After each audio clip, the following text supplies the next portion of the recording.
Welcome to Planet X News. This is Scott from the Nibiru channel.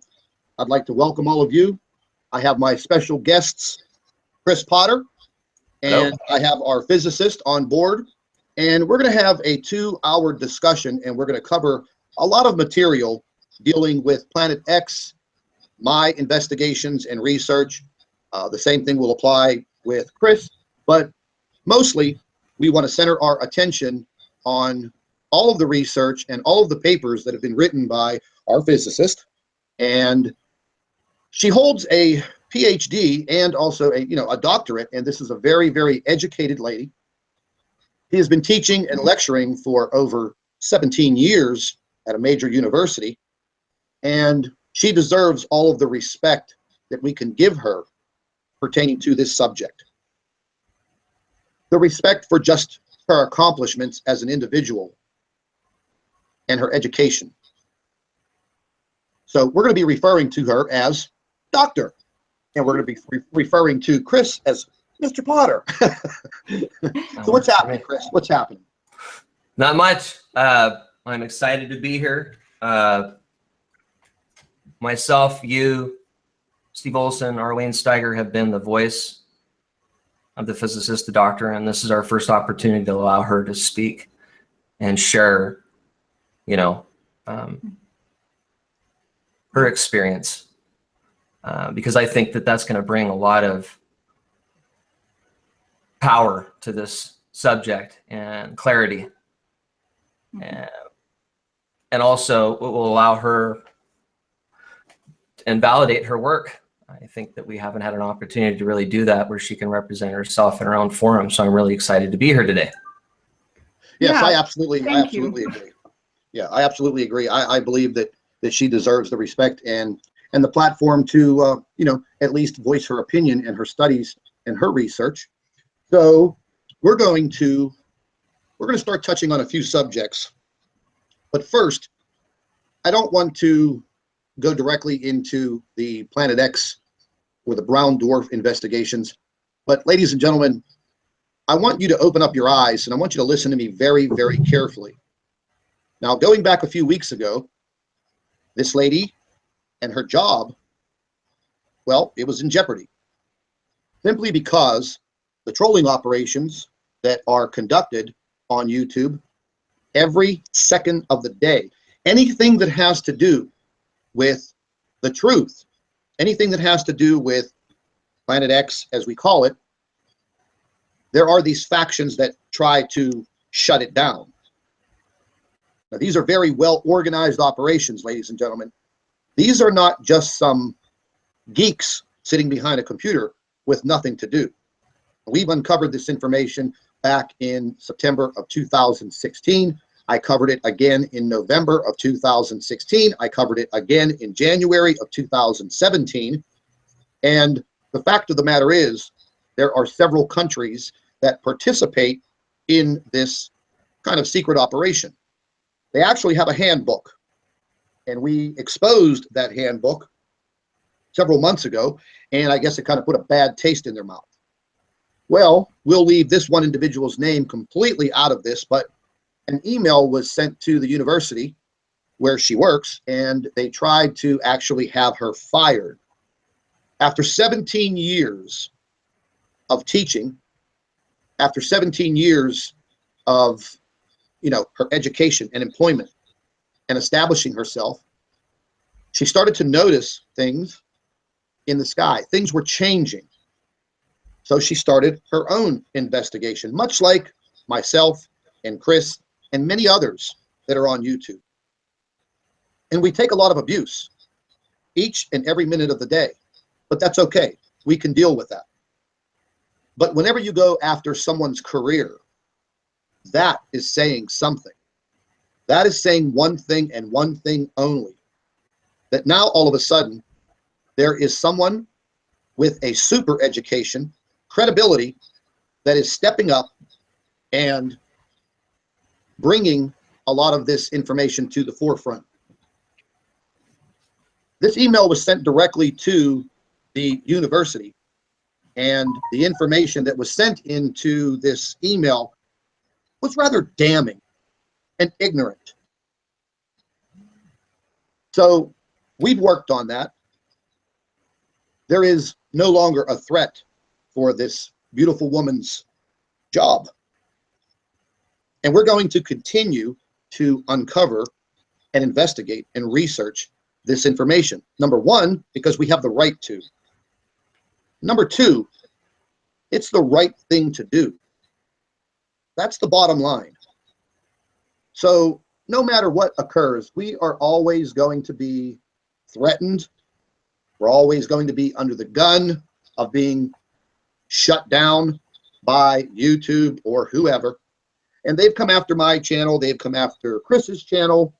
They've gone after many, many other channels on YouTube. I just received an email 30 minutes before this broadcast that these trolling operations are now going to target Mike from Around the World, VP Earthwatch, Pastor Paul Begley, the Higher Truth channel, and a few other channels. They've basically created a hit list. Now, ladies and gentlemen, why would people go to these extents to shut down a YouTube channel and shut down a flow of information? I mean, that right there has to tell you something. We're not just making videos for the hell of it. We're making videos and producing this information so the world population can see what's occurring. So we're going to get right into a little question and answer. Doctor, how are you today? I'm fine, thank you, Scott. Thank you for having me. It's my pleasure. Absolutely my pleasure. What I wanted to first ask you is, in one of our Yes. conversations, you had mentioned, how you walk and you've started noticing different things in the sky, the pink sunsets, Yes. which we've all seen pink sunsets, but then you started to notice Yes, other yes. things.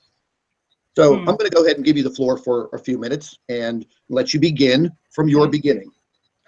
Okay, so what I was doing is I was walking. I was just having my normal walk at sunset. And I noticed that as the sun was setting, that everywhere else, north, east, west, the sky was not like it was supposed to be. It looked red. All around at the horizon, it looked red. And the clouds at sunset were strange colors. They looked very red. And I thought, this is not right. This is not the way things are supposed to be. This looks like there are other objects illuminating these clouds. This is what I thought. And this was around July, August last year that I started noticing this. And I thought, this is very strange. This is not normal. And then one day I actually saw an object up in the sky.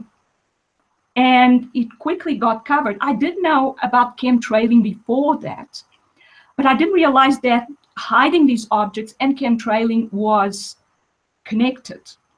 So this object just went behind the clouds, and I thought, wow, I just saw something that was not supposed to be there. And then I started looking into it.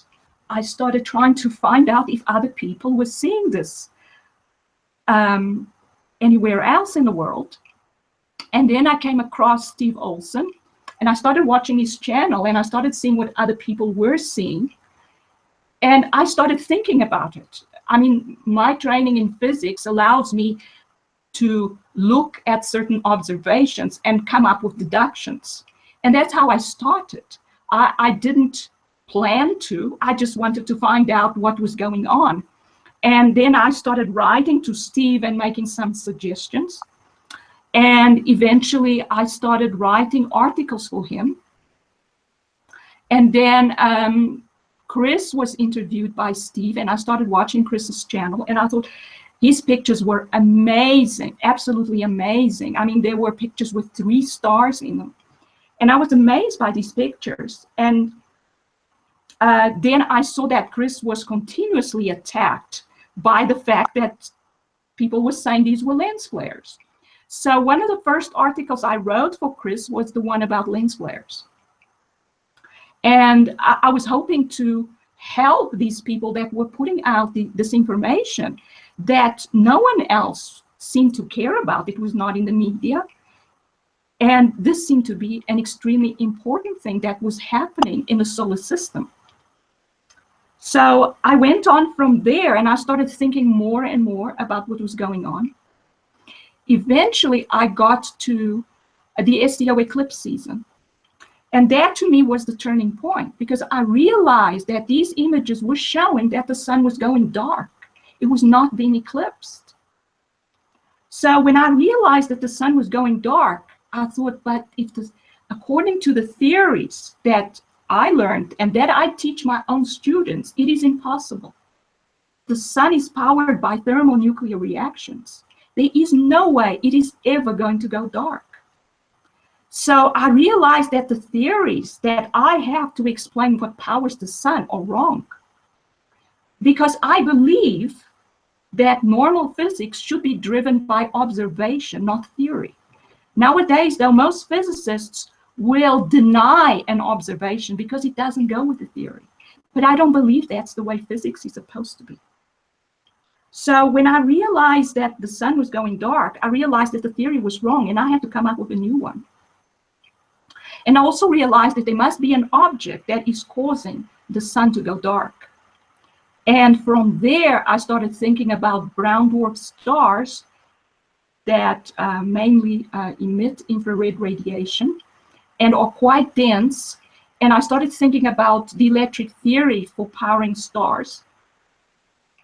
But I realized that stars have to be powered by a combination of electricity and thermonuclear reactions. But the thermonuclear reactions have to be on the surface of the star, not in the interior. So that's started. From then on, I started building up my theories and writing more and more articles. And I believe Chris has now about 90 of them. So I could say I've become a prolific writer. I cannot say that I ever planned to. I just desire to understand what is going on. And I have come to the conclusion that there are several stars around the sun, that the sun seems to be attracting these stars. Some of them are brown dwarf stars. I have examined an image where I could see there were about 3 of them in this image. And I always recognize brown dwarf stars by the fact that they are dark, and possibly they may start emitting some visible light because of being in the solar system and absorbing energy from the sun. But they are always enveloped in a cloud of ionized gas, because that's what's left from them going through their white dwarf stage after being a main sequence star, going through the red giant phase, and then reaching the end of their lives by running out of nuclear fuel. They then release their outer layers of gas, and this outer layer of gas is basically plasma. So what is left around the star is this gaseous cloud of plasma that does not glow as much as it did when it was part of the star, because the star doesn't have the power or the fuel anymore, but it's still ionized, and you can still get it to illuminate and discharge. You can still have plasma discharges across this cloud. And the most interesting, the most mind-blowing thing for me was discovering the 2007 footage of that object that traversed the sun. Because that object, when I looked closely at that image, was dark and enveloped in a cloud of ionized gas. And to me, that was proof, mind-blowing proof, that what I have been thinking was happening was actually happening. This was really a picture of a brown dwarf star. Now, you have to remember that these kinds of brown dwarf stars that I'm talking about have actually been removed from, because the literature now says that you go from a white dwarf star to a black dwarf star. The brown dwarf star in the middle is not even mentioned.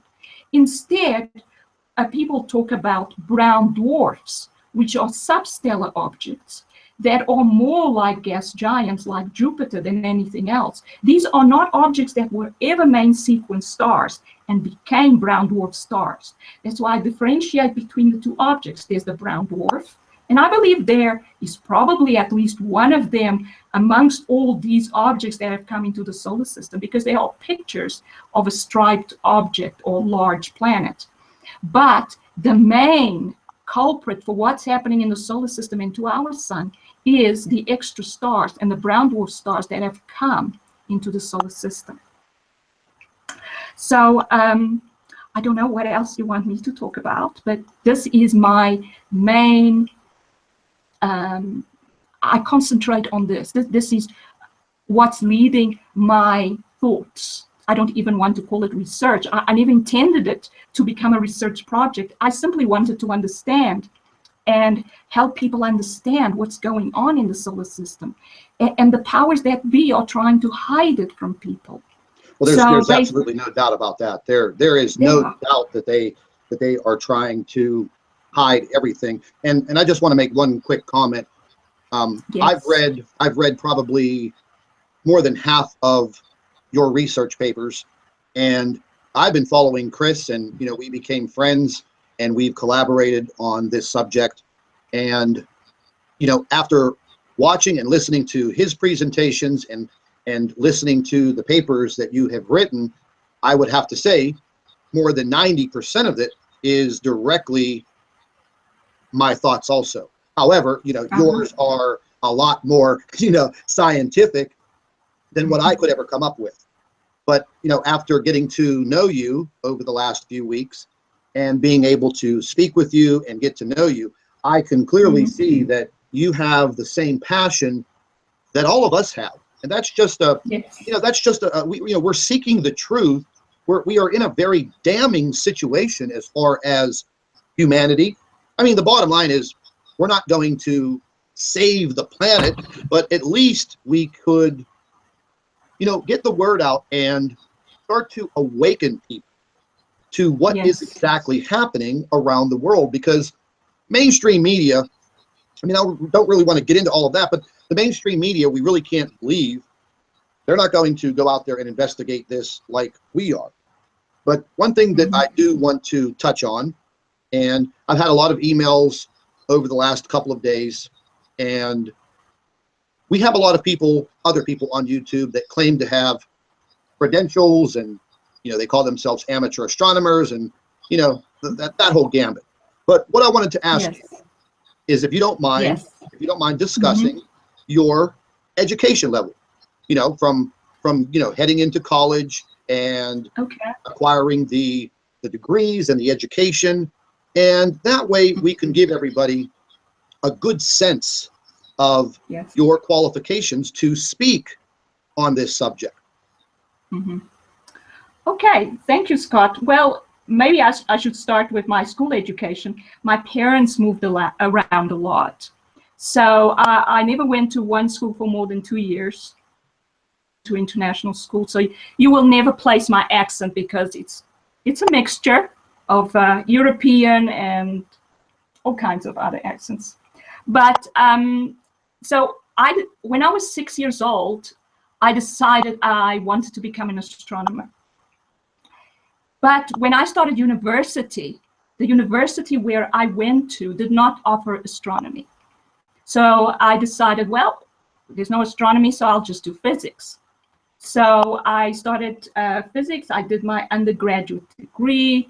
I did what they call the honors degree, which is the 4th year. I went on and I did a master's degree in pure physics, theoretical physics.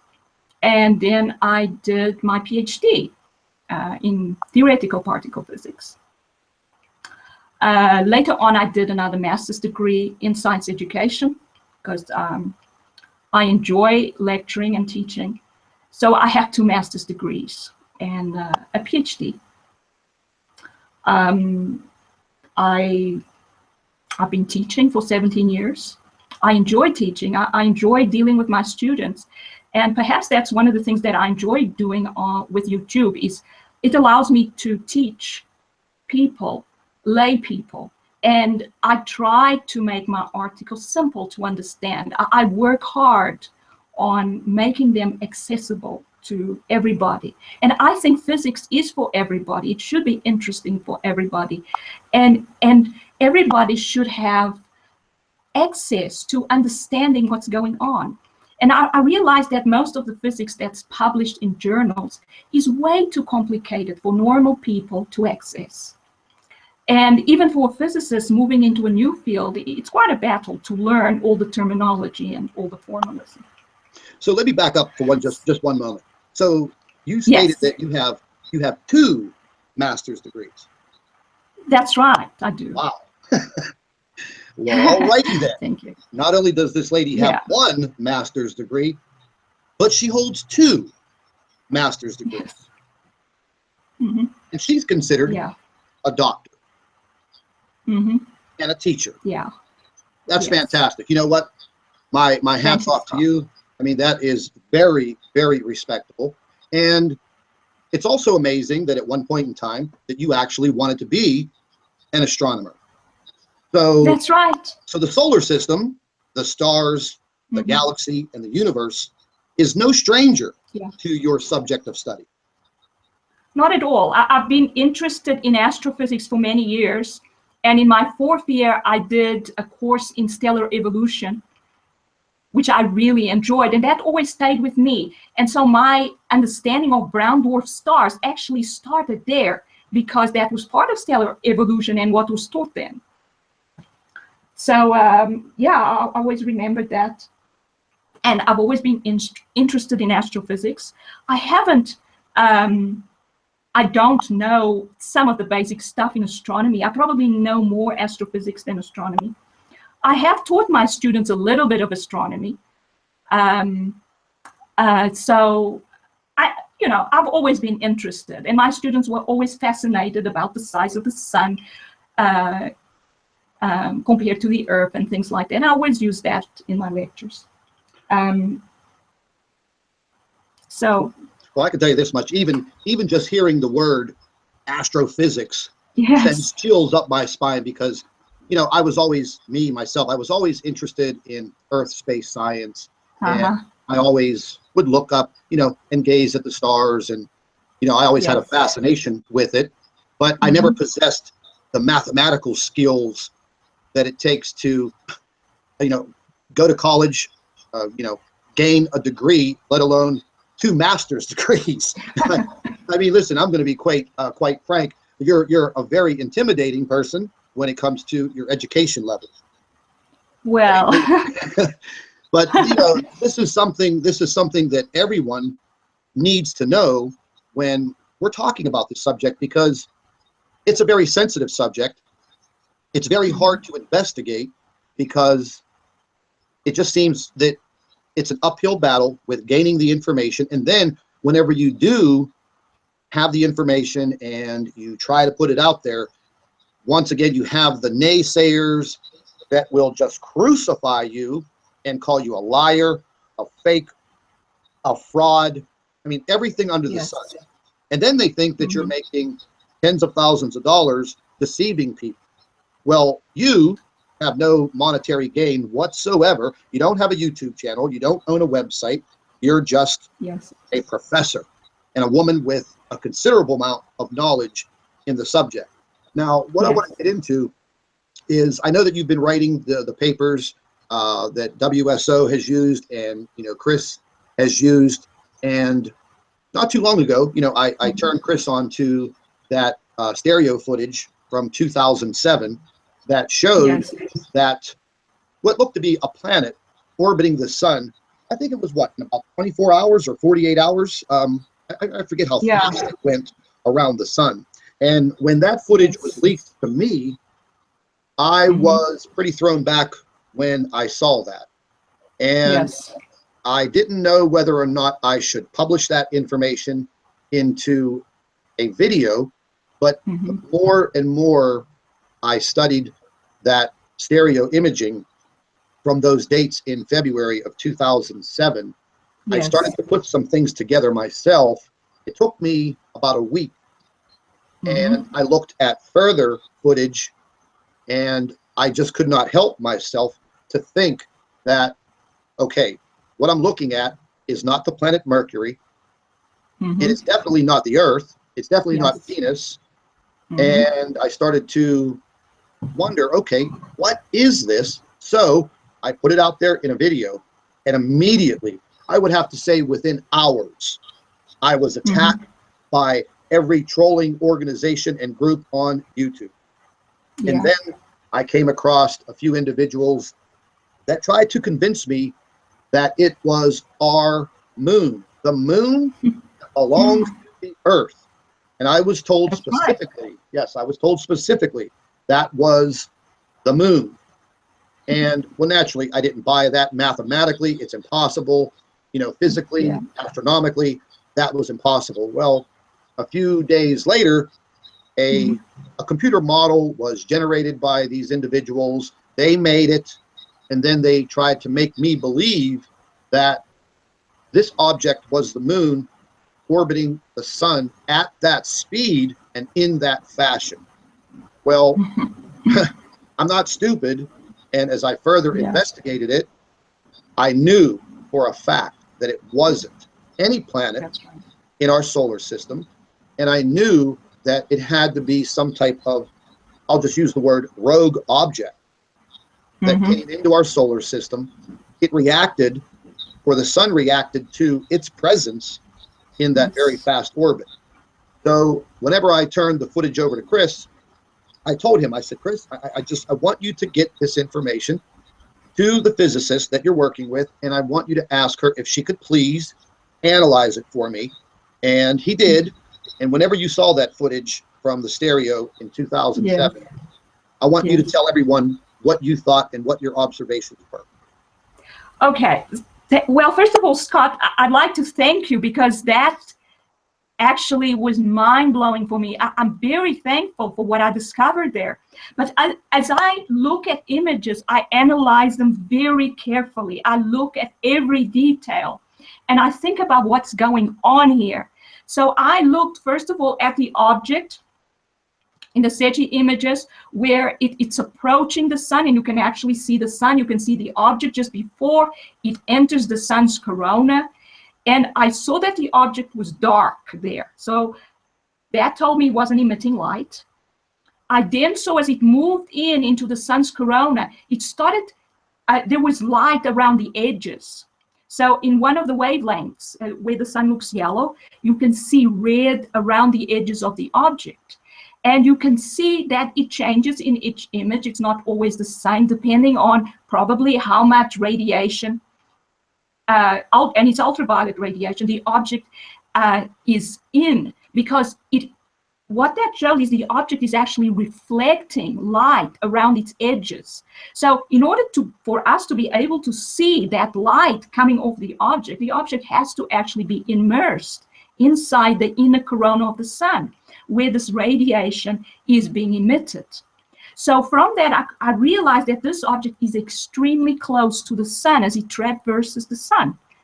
And I studied it carefully, image by image, and I studied it in the different wavelengths. And I realized, okay, so this object is very close to the sun. That's amazing, because now that I know it's very close to the sun, I can calculate how large it is. And you can, just by looking at it, realize that it's about 1/6 the size of the sun. Immediately you can compare it with Jupiter, because Jupiter is 1/10 the size of the sun. So that makes this object 1.7 times the size of Jupiter, or nearly twice as large as Jupiter. So that's already an amazing result. But then as I started looking at the core 2 images, and I saw the object approaching, making its loop around, and it reverses the sun on the 25th of February of 2007. And as I saw it approaching from the 20th of February, I realized, as I started looking carefully at the image, and I made it as large as I could. And when I looked at it, I just couldn't believe what I saw. This object was dark, but there seemed to be light emitting from it from one side, because it looked pink on one side. So I looked at it as large as I could get it, and I could see, okay, but this is a cloud. It actually looks white or pink around the object, making a sort of a ring around it and emitting light on one side. And I thought, oh my goodness, this is the cloud of ionized gas. I was ecstatic, because this is proof that these objects are in the solar system. And this is an object that is so large. I mean, it's nearly twice as large as Jupiter. This is the kind of size we would expect a brown dwarf star to be, where the core, the dark object, is the core of the star, and it's very dense because it's made up of whatever fuel the star ended up with that could no longer fuse. And it's obviously more dense than hydrogen. So the star is denser than normal stars. And so it will look smaller, even though it may have a larger mass than the sun. It could actually. So you know what I wanted to ask you real quick. The stereo Yes. imaging, the stereo imaging from 2007. What was the beginning date as it entered into the view of the camera system? I'm going to show it to everyone. Was it I think it's 2007 February? It's about the 20th, the 19th or the 20th of February. Okay, I'm going to go ahead and you can go ahead and continue. I'm going to go ahead and pull that imagery up so everyone can see. Okay, that would be good, Scott. Yes, this made my year, believe me, to find this object, the proof that, and it's in the inner solar system.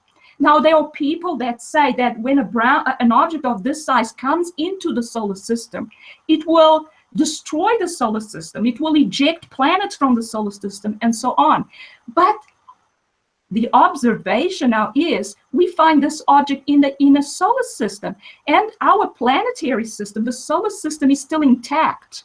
What does that tell us? It tells us that the gravitational theory that these models are based on does not power what we see happening in the solar system. It is other forces that are acting in planetary systems that are keeping them together, that are putting planets in certain stable orbits, and that are even attracting stars to come in towards our sun. It looks like our sun is attracting other stars because there are, as far as I know, quite a few around it now.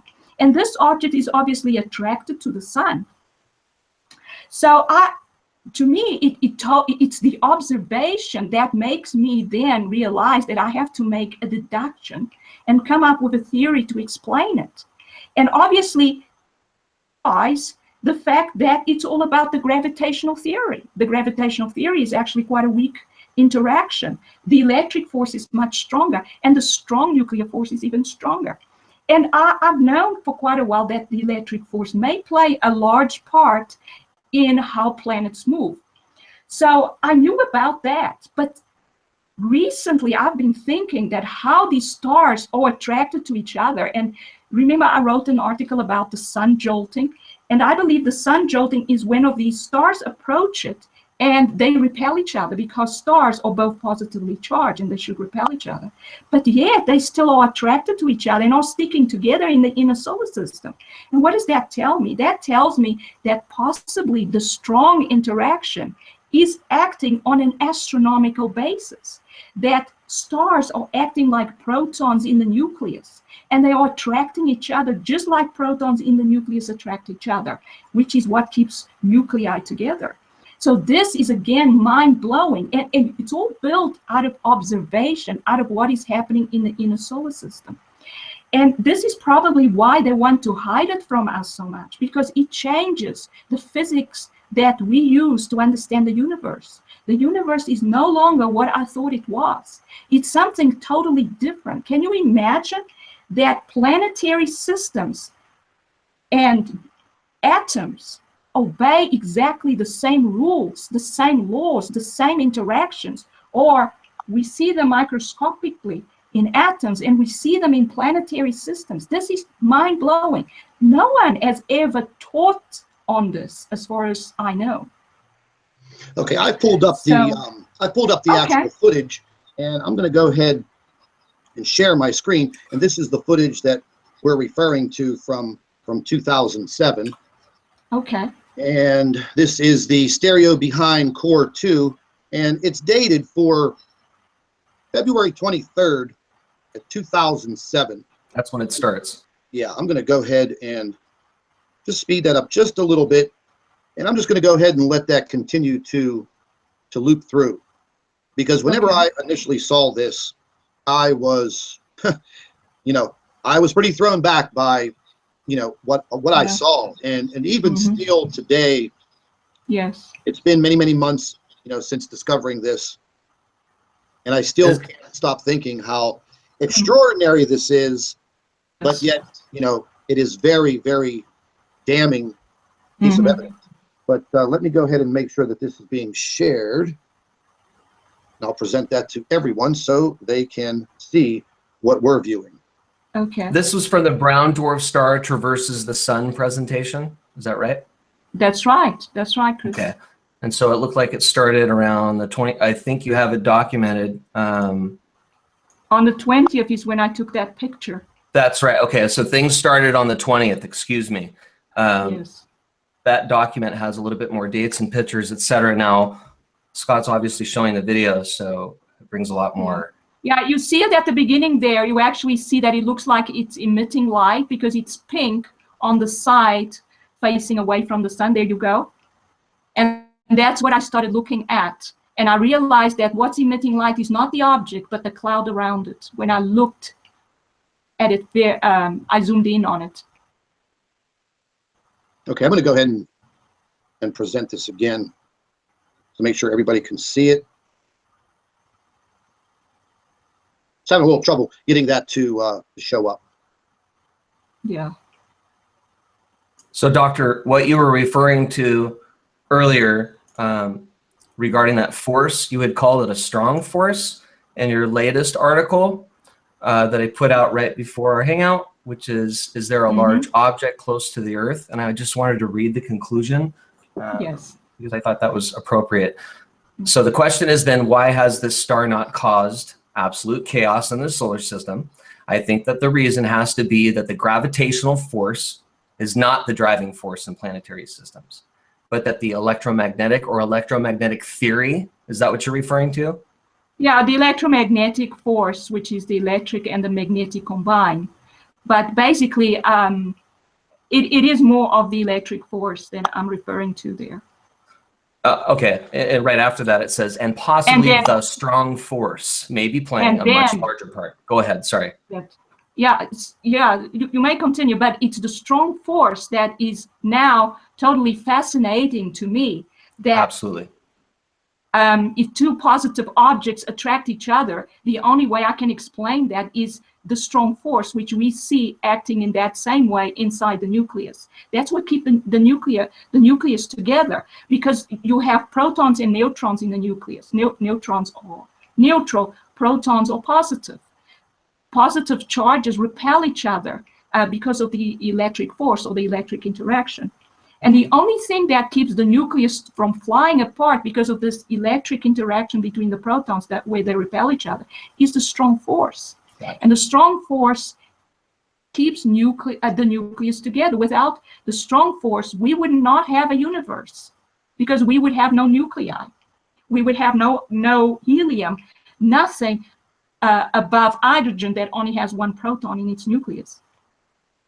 So when I start seeing all these stars being attracted to the sun, and when I start seeing, because in that article I calculated the mass that this object just behind the Earth may have, and I associated to the SDO eclipse season, where you have to have an object that has a period of 361 days, which would make it very close to the Earth's orbit. And then I just decided, well, maybe this is that object. So when I used that and I calculated the mass of the object, I got a mass that's 4 times the mass of the sun. So if we have an object right behind the Earth that has 4 times the mass of the sun, and it could well be a brown dwarf star, because remember they're very dense, so they could look smaller than the sun and have a mass that's greater than the sun. So, but if we have an object that's very close to the Earth and has 4 times the mass of the sun, wouldn't we expect something dramatic to happen to the solar system and our planet? We would, if we thought that it's only about gravitation, and gravitation is all about mass. But I think I've seen enough observations to realize that it's not all about gravitation, that other forces are more of a factor in what's happening in the solar system. So that is why I came up with the idea, look, it must be It must be that the strong force is attracting these stars to the sun. And therefore, it is possible that these objects do not interact with planets the same way that they would if it was just the gravitational force. Because planets are negatively charged and stars are positively charged. They should attract each other. But we have other interactions going on, like I mentioned, the strong force. That's the interaction I know about. It could be there's even a more complex interaction going on here. I don't know. I have knowledge of the strong force, and therefore that's what I use in my explanation. Do you want to go on and read the rest, Chris? Yeah, so I wanted to make sure that I verified the terminology with you, what you were referring to as the strong force. Okay, so I'll just reread this. The question is then why the star has not caused absolute chaos. I think the reason has to be that the gravitational force is not the driving force in planetary systems, like you said, but that the electromagnetic and possibly the strong force may be playing a much larger part. I mentioned the strong force because that seems to be the only possible reason why stars are being attracted to our star and are now orbiting it in large numbers. This is an indication that stars may behave like protons do in a nucleus. They repel each other because of the electrostatic force, but they attract each other because of that strong force. I wanted to emphasize that because I was able to bridge the gap between what Scott and you had discussed and what he's presenting now with my latest, with your latest article. I'd say my latest presentation, but it's not mine, it's yours. And I just wanted to make sure we tied the two together. Yeah. Thank you. Yeah, no, I wanted to make sure we tied the two together so it actually made sense and what, like in layman's terms, etc. So thank you for letting me interrupt both of you. I'll be quiet now. No, you guys go ahead and continue. I'm pulling this this video information so everybody. So is this from? Okay, it's from the same time frame. We had looked at another channel as well that had some of this data. So what was interesting, just to back up regarding the 2007 footage that we're looking at now, there were like several different sources. So the doctor physicist had done several articles already on the exact same time frame. And then we came across a specific channel, and I believe it had something to House of the Rising Suns, a 5-part series. Yeah, it's Baby Blue, I think. Exactly. Baby Blue. Yeah. And it was the exact same time frame. Yes. And it was creepy. And so to see that clearly there's an object. Now, what got it for me was that you had mentioned two things, that as well as she did, that it traverses the sun. Like, I don't know, was it 55 hours, 55 minutes? I forgot. I almost had it's the 55 memorized, but it was super fast. The time that it traverses the sun, as well as that it goes into the inner corona of the sun. And we shouldn't have any planets or moons that do that. Even Mercury doesn't do that? Of course not. I mean, all the planets never go into the sun's inner corona. There is no way any planet, I mean, the planet would be basically fried if it ever did. Thank you, for verifying that. That's why I mentioned it. Thank you. Yeah, no planet can. And the other thing. Sorry, I think there's a little bit of a delay. Go ahead. Oh, okay. Sorry. So no planet can go into the inner corona because they all have their orbits that are very far away from the sun's inner corona. Not even Mercury goes into the sun's inner corona. And the other thing is that this object is surrounded by a cloud of ionized gas, and there are no planets in the solar system surrounded in such a cloud. So it cannot be any object in the solar system. And that cloud will reflect light? Well, it doesn't reflect light. It's actually emitting light. As you can see, if it was reflecting... No, that's fine. But that's a good question, actually, because if the object was reflecting light, you would see light on the side facing the sun. But you don't. You see light on the side facing away from the sun. So the accurate term, term I was looking for was that it was emitting light, not reflecting it. And how you explained that it's either facing towards or away from the sun. Can you go over that again? Okay, so as you see, and Scott is showing the footage right now, and at the beginning on the 20th, you see that the object is illuminated, and it's illuminated on the side facing away from the sun. The side facing towards the sun, as you can see, and it gets increasingly dark as it gets closer to the sun, does not emit light. And it's actually very interesting that it gets dark as it approaches the sun. And that shows me the electric interaction. You see, the object that is emitting light is getting the power for that emission for the plasma discharges across the cloud comes from the object itself, which has its own electric field, like all stars do. And that electric field is generating enough power for those plasma discharges in the cloud. This is how all stars actually act, except the cloud now is further away and it's not condensed and right around the star like it should be. But as it approaches the sun, it gets increasingly darker, which shows you that this object goes into an absorbing mode, energy absorbing mode. It's no longer emitting and powering its own ionized cloud. It's going towards the sun. It can sense the sun's electric field and is now going into absorbing the sun's energy. Possibly where it got the energy by passing the sun. It probably has passed the sun a few times already by the time we see it in 2007, because as this star probably entered the solar system, it probably had no power at all, not even to create discharges across the cloud of ionized gas that surrounds it. But as it passes close to the sun, it starts to absorb some of the sun's energy. And then it starts increasing its own potential and its own electric field. And then it starts being able to ionize its own cloud, and the cloud starts producing light.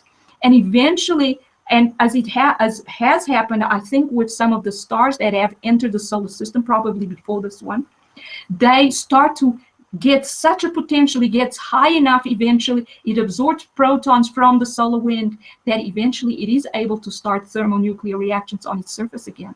And now these stars start emitting light, possibly weak light initially, red light.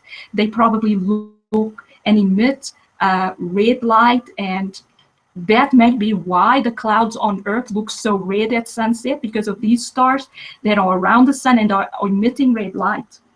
As you can see, this object starts, and we can actually see it getting dark, and that shows me it's going into absorbing mode. It's absorbing the sun's energy. This is why the sun is getting weaker, because these stars are absorbing its energy. The sun is less bright. It's emitting less ultraviolet radiation. It's having more coronal holes. And I already thought about the next article I'm going to write. It's about explaining what coronal holes are. And I believe these coronal holes, and physics and astrophysics will tell you that coronal holes are places on the solar surface where you have open magnetic field lines. Now, all physicists know that there is no such thing as an open magnetic field line. Magnetic field lines always form closed loops. There is no such thing as an open magnetic field line. The magnetic field line may close somewhere very far away from the sun, but it will close somewhere. So I believe that the magnetic field lines open up because the sun's magnetic field is connecting to another object.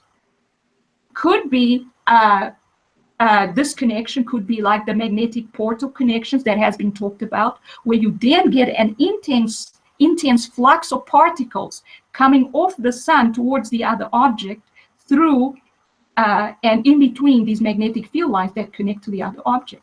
So the more stars we have around the sun, the more coronal holes we are going to get, because the sun's magnetic field is connecting to the magnetic field of these other stars. And the sun, as the coronal hole opens, there's a flux of particles. The sun is losing a whole lot of fuel that way. That will increase the rate at which it is weakening. And of course, the other way it's weakening is it's just losing potential, electric potential energy by just these objects passing close to it. So there are a couple of mechanisms here working together to weaken our sun, which is very concerning. But our sun is still emitting light. So I cannot say that it's going to die anytime soon, but we can definitely see that it is weakening. Now, there was something that I want to go back to, and that is the discovery of this footage and this footage being exposed. Yes. Now, I had an individual that was emailing me back at the end of August, kind of someone that wanted to stay, you know, in the shadows. Uh-huh. And they were sending me this video footage, but without a backstory. Okay. And then just about, well, let's say 3 weeks ago, Mhm. I started to get these emails once again, but from another source, from Okay. another email address and another name. Mhm. And the information that was contained in those emails was now giving me the backstory of this video footage and the other footage that was uncovered by this individual. Uh-huh. So I looked into it, and what I found was the information contained in the email that was sent to me just recently was the truth.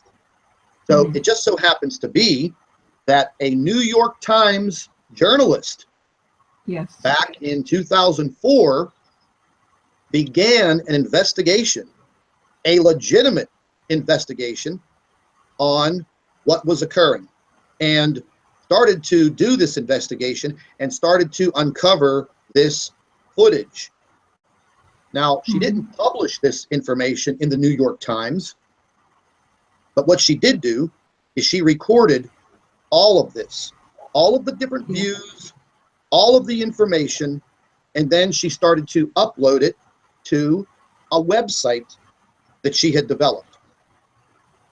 She was able to save all of the video footage. However, each and every time throughout 2005, or excuse me, 2007, when she was uncovering this information, as soon as she would upload this information onto this website, it was immediately removed.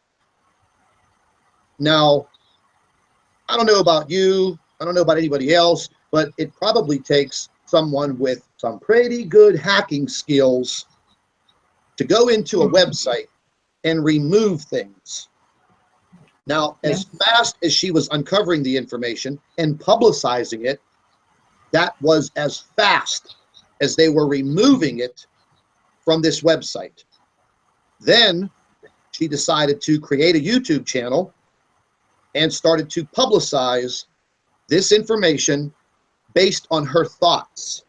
Now, taking into consideration, she was not an astronomer, not an astrophysicist, and probably didn't have much of a scientific background. However, she was a very accomplished journalist and still is. Mm-hmm. Now, unfortunately, none of this was removed from YouTube, and it basically stayed dormant for many years until it was uncovered. And when I was sent these emails directing me to this footage, I was pretty blown away. Now, at the time, back in 2016, I didn't know who this individual was. I didn't know who recorded this information. I didn't know who uploaded it to this YouTube channel. I didn't know who the owner and creator of this YouTube channel was, because, you know, it was under a fictitious name. Mm-hmm. But then a few weeks ago, when I received this secondary email giving me some background on this, and then I started to research into the email and into the information, I found it very credible, because I was able to find the individual who created this YouTube channel and was trying to expose this information. Yes. But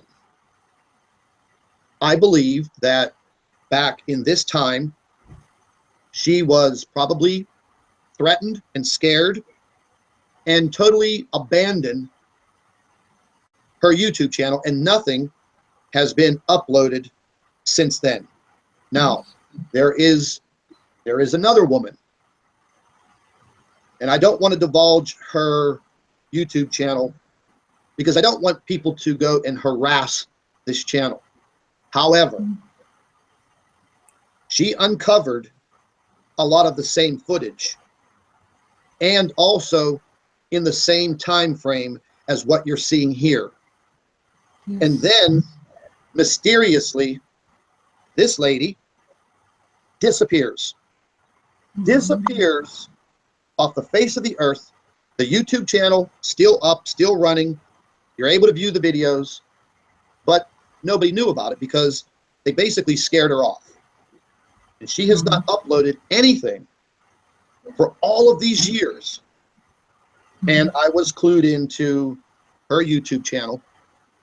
And, you know, she went into talking about a lot of other subjects dealing with this footage and a lot of other very scary footage coming from the stereo images that, you know, I watched all of it, hours and hours of it. But I find it very mysterious how these two individuals started their investigations kind of at the same time. They were trying to divulge the information to the public, and somebody got to them. Somebody got to them, and, you know, I don't know what that backstory is, but they shut them down. They shut them down to the extent of, you know, I don't know if they were threatened. I don't know the backstory. However, the video footage is still up there on both of these YouTube channels. And when you watch it, it is absolutely undeniable. And for somebody to sit there and insult your intelligence by telling you that is the moon orbiting the sun in this fashion, Yes. well, you know, I just, that kind of gets me a little, you know, a little disturbed because, I mean, ladies and gentlemen, the moon is approximately 238,000 miles from the Earth. The Earth is approximately 93 million miles from the sun. And again, you know, I was terrible at math and algebra, but putting these numbers together and just, you know, we all know the orbit of the Earth around the sun, 365 days. How is it physically possible for this, what we're viewing? How is that possible for it to be the moon? Because it has to be some other type of object. Now that we've moved into 2016 and 2017, and Lord knows how many Planet X channels there are out there on YouTube, showing players, you know, but the bottom line is there is a lot of credible evidence that goes back, you know, 5, 6, 7 years, 8 years now. That's right. So And you know, it's very Scott, hard to say that this is, you know, bogus information. I just want you to notice something that happens here. As the object approaches the sun, you can see the bright corona actually moves from being below the sun, like it is now. Notice it moves up as the object approaches. Is the sun is reacting to this object. If this was a moon or any, there is no way the sun would react like this. This object has to be a star for the sun to interact with it in this way. You can see the corona moves upwards as if the sun is pushing its emission away from this object. And as the object is behind the occulter, and you actually see a dark shadow below the sun, because I believe at least part of the sun, maybe all of it, went completely dark. There are images missing in this footage. There's about 4 hours missing that they don't even show, because obviously what happened with the sun was much more dramatic than what we can even see here. But we can see that a dark shadow appears below the sun. So the sun probably went dark as this object traversed. Its reaction was dramatic. There is no way the sun would react in the sun to a planet, to Mercury, to the moon, or anything like that. It's completely correct. There is no way that the moon can go into the sun's inner corona like this object obviously does. And you can actually see in the core 1 images as well. You've just seen there that shadow that appears below the sun. That's the sun going dark.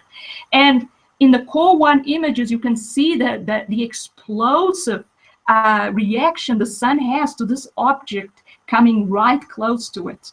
So in my articles, one of my articles at least, I use the core 1 images where you can see all this. It's a dramatic interaction that happens between these two objects. And this is obviously one of the objects that is draining the sun.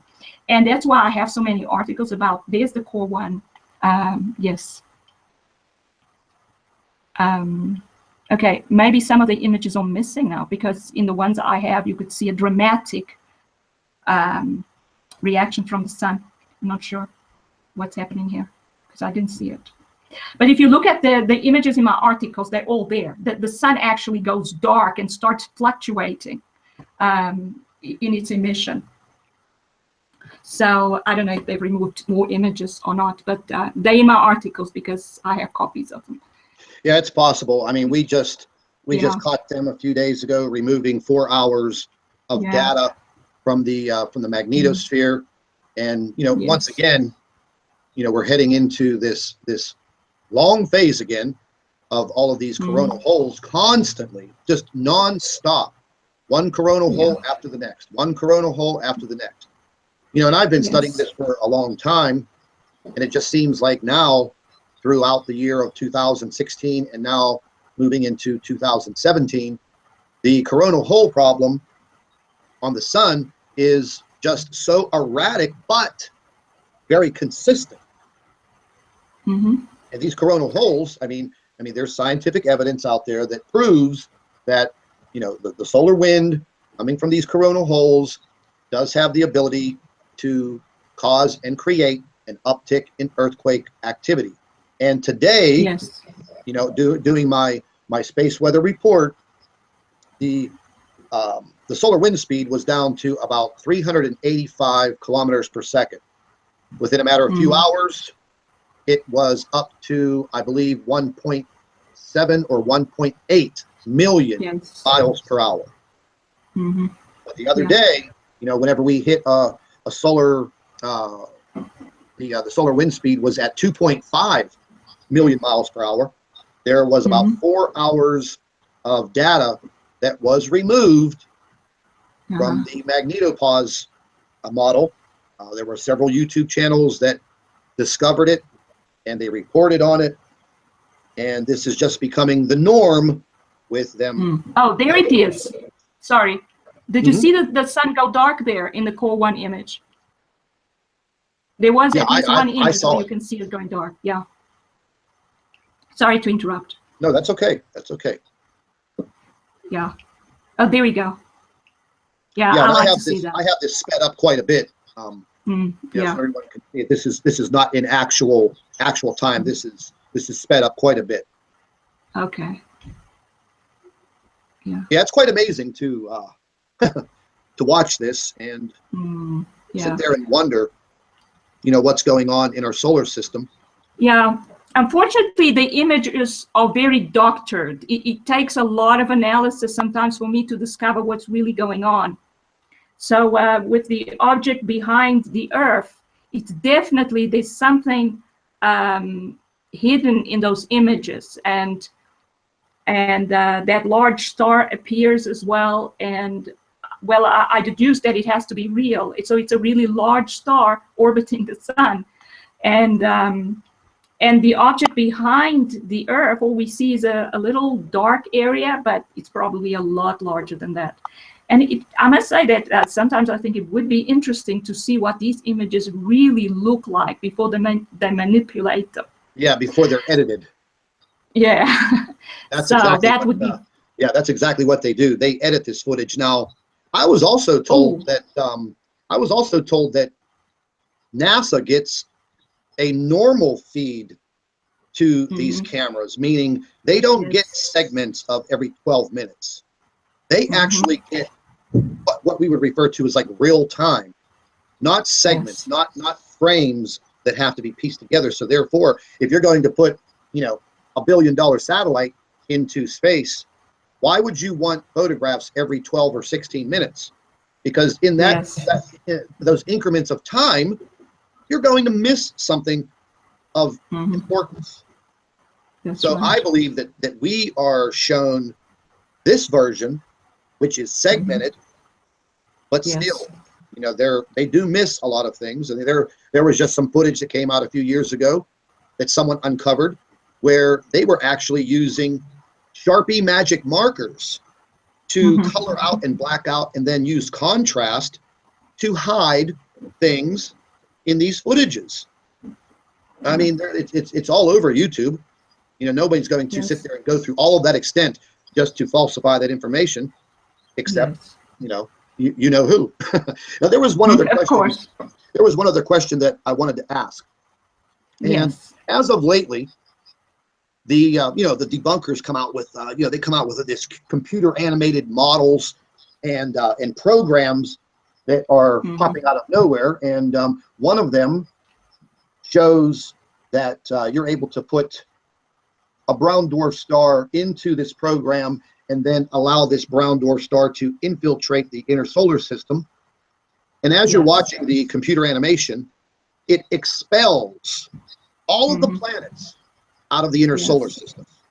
Now, in your research that you've done and your knowledge, wouldn't you have to have the exact compositions of these brown dwarfs in order to put that data into that model and then create the actual animation? And does a brown dwarf have the ability to expel planets out of their orbit and out of the solar system? And I mean, they showed these animations trying to debunk anything to do with Planet X. And here is the quote: if there was a brown dwarf star in our solar system, it would have wrecked the entire solar system and ejected all of the planets out of the solar system. Your thoughts on that? Well, you see, the models are built on one theory, and that is that the gravitational force is the only force driving the interaction between planetary systems and stars. So basically what they do is they input a certain mass and a certain trajectory for the brown dwarf, and the model calculates what happens, which is, if it's only gravity that's driving everything that's happening in planetary systems, then that's what would happen. The planets would all be ejected. But that is a theory. The gravitational theory of planetary interaction and so on, that's what it is. It's a theory. And all theories have to be driven by observation. Now, for years, we've had one star and a couple of planets in the solar system. And all the observations we had were that, well, it's okay. It could be just mass-driven. That is the gravitational interaction, attraction between masses. It's possible that's the only thing that's causing our planets to orbit is the way they are. But now we have stars that have come into the solar system. How do we know they have come? Because we have observed them. This is observation. This observation is always where physics starts. We have now proved that there is a brown dwarf star in the inner solar system. This footage we're looking at right now is part of that proof.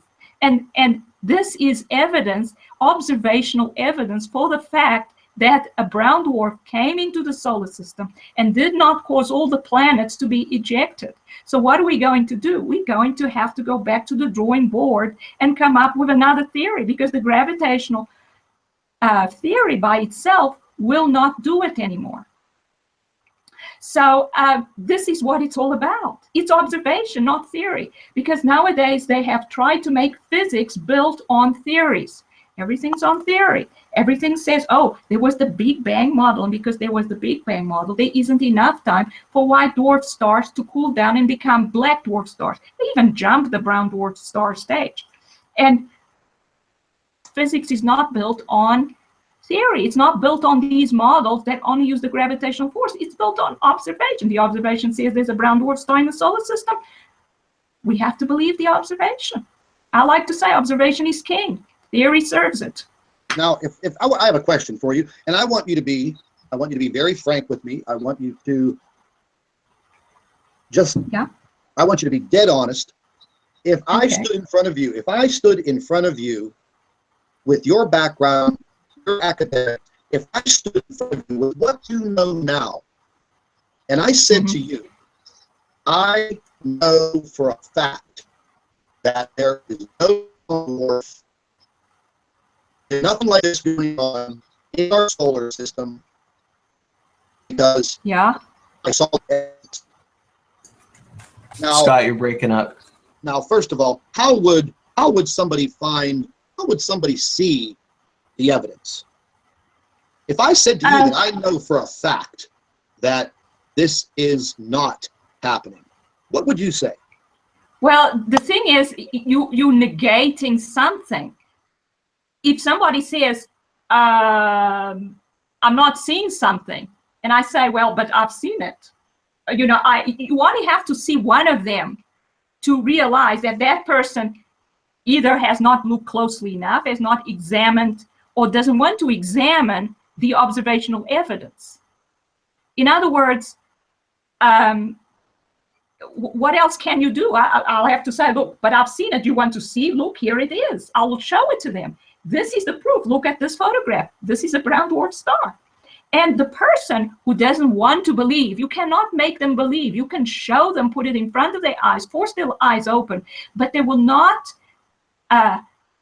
say that they have seen it if they don't want to say it. And this is the way people are. What else can we do? But they are negating something for which there is direct observation that it does exist. And we have proof that it does. They are therefore basically lying. They Exactly. are. Exactly. That's what I wanted to get to. Yeah, okay. One thing that I do want to mention is everyone, they always say, well, how come astronomers are not making observations and not talking about this? How come astronomers are not divulging this information? Why is it that more professionals, astrophysicists, physicists, astronomers, I'm not talking about amateur astronomers, I'm talking about people that have absolute access to state-of-the-art technology, why do you think they are not publicly coming out and saying, listen, everyone, this is the issue that we have in the solar system. It's a bad issue, and we should at least start to prepare. Why do you think there is such the big cover-up? Well, first of all, most astronomers know there is something going on. Okay, they have heard some rumors, but they do not want to get involved, and they avoid it like the plague because they don't want their careers to be destroyed. Because whatever cover story NASA puts out, they are going to protect it in some way, and they will attack anybody that will question that cover story. Like I have questioned the SDO eclipse season, and there is no way that that eclipse season is caused. I mean, that the images show that it is an eclipse. And I have been talking about that for many months. But yeah, I find the whole story, the whole NASA story about the SDO eclipse season. I never heard of anything like that until last year, and then they actually came out and publicized it and talked about it, but yet I don't see anybody from the NASA Space Agency, the JPL, the European Space Agency, with everything that's going on out there, all of the videos that are being made, all of the YouTube channels, all of the websites. Don't you think that these space agencies would take a few minutes and have a press conference to the world and say, listen, everybody, there's a huge hoax going on around the planet. People are talking about this theoretical planet Nibiru or planet X, blah, blah, blah. Don't you think that they would come out to our non-existent space weather agency that was placed into office through an executive order last year, but we haven't heard a damn thing about it? No one's come out and said nothing. No press conferences, nothing. They leave it up to the trolling operations who come in there and wreak havoc on the information that's trying to be divulged. So I find it very, very odd that, you know, nobody of authority is coming out and saying, hey, listen, you know, this is fake news. But yet they're diverting our attention everywhere else. On a crazy election, you know, a crazy election here in the United States for, you know, over a year, then the election campaign, you know, just filling our heads and our eyes and our ears with all of this, you know, Donald Trump and Hillary Clinton and the whole 9 yards, and now we're still being pelted with it. And I think it's just one complete diversionary program to keep everybody's eyes and ears on another subject other than what we're talking about here. That's right. Yes, I agree with you, Scott. But going back to the astronomers, you see, it's very easy to destroy an astronomer's career. All you have to do is say, don't allow any of the papers to be to pass the referees, so they don't get published. And an astronomer's career is built on publishing papers. If you don't publish papers every year, your career is ruined. And the other way it can be ruined is astronomers will have to come up with project proposals and say they want to do some observations at a certain telescope. So they'll write down a proposal, and it's submitted to the directors of that that instrument, and it's either accepted or not accepted. If the proposals are never accepted, they can never do their research. They can never do their research. They can never write papers. So they can get into big trouble without even trying it. That's why most astronomers just stick to their field and stick to their little niche in astronomy, and astrophysicists will do the same with their little niche in astrophysics, and they'll do a little bit of research, do their publications, get together at conferences, do a couple of publications, and so go on. That's their lives. And in a way, I feel sorry for them, because there's such interesting stuff going on in the solar system, and they're basically refusing to do it. But from talking to my own colleagues that are astronomers, I know that they know that there's something going on, but they don't want to say anything. And but they'll sit down and have the way it is. Yeah, they'll sit down and have a cup of coffee with you and maybe talk about it off the record, but they're not going to put anything in paper. They're not going to expose the name or put their name and their credentials behind it. That's right. Or they will say, no, look, I'm not an expert in this area. I mean, really, if I'm looking at images from SDO, you don't have to be an expert. Everybody can see that when you see different percentages of the sun at different frequencies on images with the same timestamp, that logically it cannot be an eclipse. And when you see the corona shrinking as the percentage of the sun that you see is less and less, there's no way. If it was an eclipse, the corona will be covered, not shrink.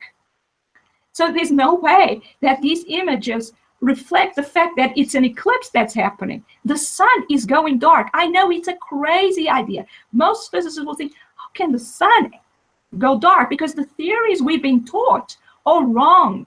The observation is the sun is going dark. Now we have to come up with new theories. That's the way it works. But the powers that be don't want us to. Yeah. So I wanted to jump in. You mentioned that the sun was going dark in all wavelengths of light, right? Yes. And that the corona was shrinking, where Yes. I guess the thinking from the opposition is, okay, well, there is an SDO eclipse season. Okay. What I'm thinking is happening is that the SDO was launched to hide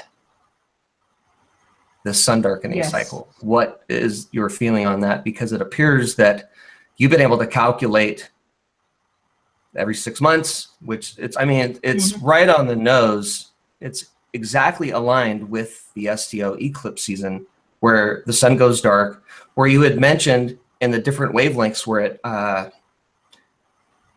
it fades at different times in different wavelengths. If it was just the SDO eclipse, that would not be possible, because each wavelength would fade at the exact same momentum, size, and percentage. That's not happening. Yes. Okay. I'm gonna make sure and emphasize So that. that's absolutely correct. So the sun is going dark at different rates at different wavelengths. And what I found is initially I didn't realize what was going on, because they don't update the visible light images. They only update it every hour, whilst the other one is updated every minute or so, the other ones. But the sun is actually going darker first in visible light. That's what I've discovered. So the visible light emission is more affected than even the ultraviolet emission. But it's also going dark at different rates at the different ultraviolet wavelengths. And that is why you get images of the sun with different percentages. If you go through the images in the different wavelengths, you can see, and you can compare, you can see that it's going dark at different rates for different wavelengths. So that shows you it cannot be an eclipse. If it was an eclipse, you would see exactly the same percentage of the sun at every single wavelength and would go dark at exactly the same rate for wavelength, because it would be the Earth covering a portion of the sun. How can we then have the Earth at different positions with respect to the sun in different wavelengths? That is not possible. So that is why it cannot be an eclipse. And the corona is the same thing. If the Earth was simply covering SEOs of the sun, it would cover the corona. The corona wouldn't change. It would stay about the same size. It would simply be covered by the Earth. But what we see is, as the sun, as the darkness increases across the face of the sun, the corona shrinks at the edges and it gets darker, and it sort of retreats as the sun gets darker and darker. That is absolutely not an eclipse. There's no way an eclipse will cause that. What causes that is the sun going dark. It's the only possible explanation. There we have a few people that have some questions that are in our live chat, and okay. we also have a special guest in the live chat, but okay. we are not going to give this amateur any more time. But a lot of the folks in the live chat, they all pretty much have the same question, and we've tried to address this question quite a bit. And their question is, okay, well, if such a large object is within our inner solar system, why can we not see it? You know, we've gone over a lot of the information pertaining to the brown dwarf stars not emitting light. However, it has come to me in some information that I actually publicized a few days ago, that an astronomer, astrophysicist, scientist has discovered that a brown dwarf does have the ability to, I'll just use the terminology, rekindle its energy and emit light. So we know that's possible. He proved it. University of Delaware professor. The information's out there, and it was published. So the big question is, the objects that we are seeing in the sky, we have a lot of pictures, thousands and thousands and thousands of pictures. Some of them can be explained, some of them cannot. But for instance, would we ever be able to see this object behind the sun, above the sun, below the sun, if the sun was illuminating it and it was a very large object? Do you think that we would be able to actually capture some pictures of these objects? Well, if the sun is illuminating it, the thing is, the object that's close to the Earth, if it's between the sun and the Earth, all it can do is cause a shadow on the Earth's atmosphere. And I have written extensively, because I've dealt with this question as well. Why don't we see these objects all the time? They are there all the time. But the thing is, the powers that be have certain technology that hides these objects. And I have written about the sun simulators, because as far as I know, it's the only explanation why we don't look up and see them all the time. They are basically being hidden from us. Just like SDO, as you mentioned, was meant to cover up the fact that the sun was going dark, and they used the fact that the object around which the object that passes by the sun causes to go dark has a 361-day period, which I've calculated. It's a 361-day cycle. So it's, of course, 4 days early every single year. So you don't need to do any more calculations once you know what its period is. You have just to, like SDO, yeah. You have to accommodate for leap year. For every leap year, you have to accommodate for those days as well, right?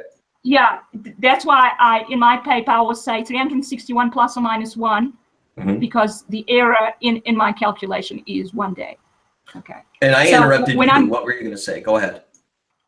Okay, so SDO is used to hide the fact that the sun is going dark. And they knew that this object had a 361-day orbit, and they worked out that they could use a satellite, which they needed anyway, because they needed to see what was going on with the sun.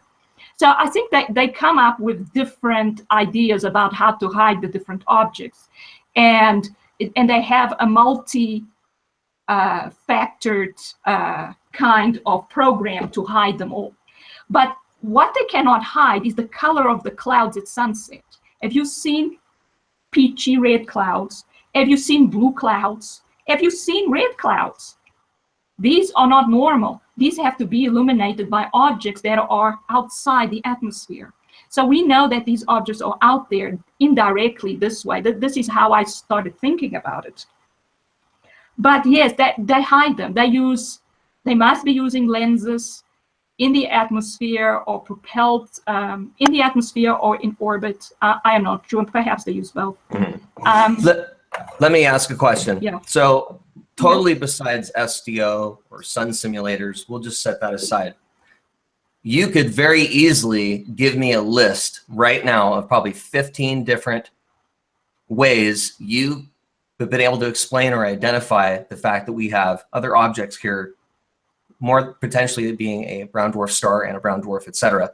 Things like plasma ejections, the sun jolting, the sun going dark, the phenomenon between the protons and ions where it's black and white, the envelope of gas, the gas cloud. That's right. You've also mentioned helium core and hydrogen core brown dwarfs. Can you maybe give us some more details on that?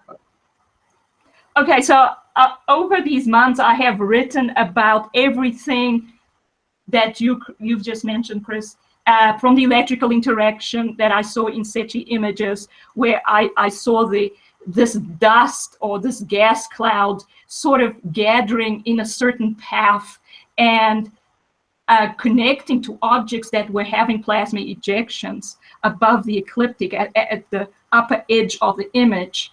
And I've analyzed a lot of SETI images in all these months, and I have come up with all kinds of reasons why there is a brown dwarf star. I know I'm kind of overwhelmed by the fact that I've actually found a picture of it, but this is what I've used for months, is trying to explain what is happening in these images.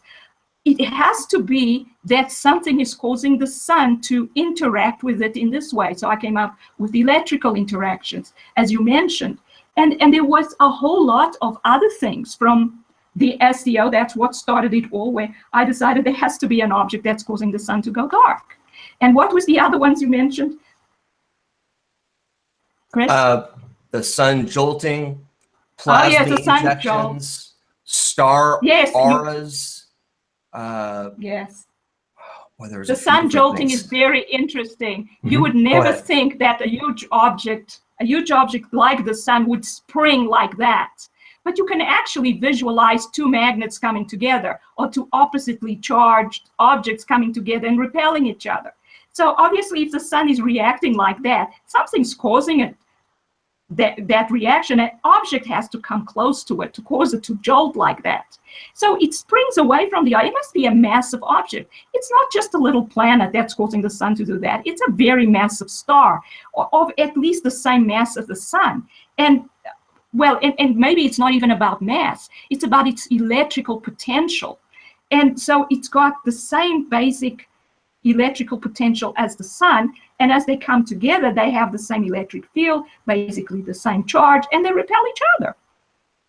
But they don't keep moving away from each other. That's where the strong force comes into it.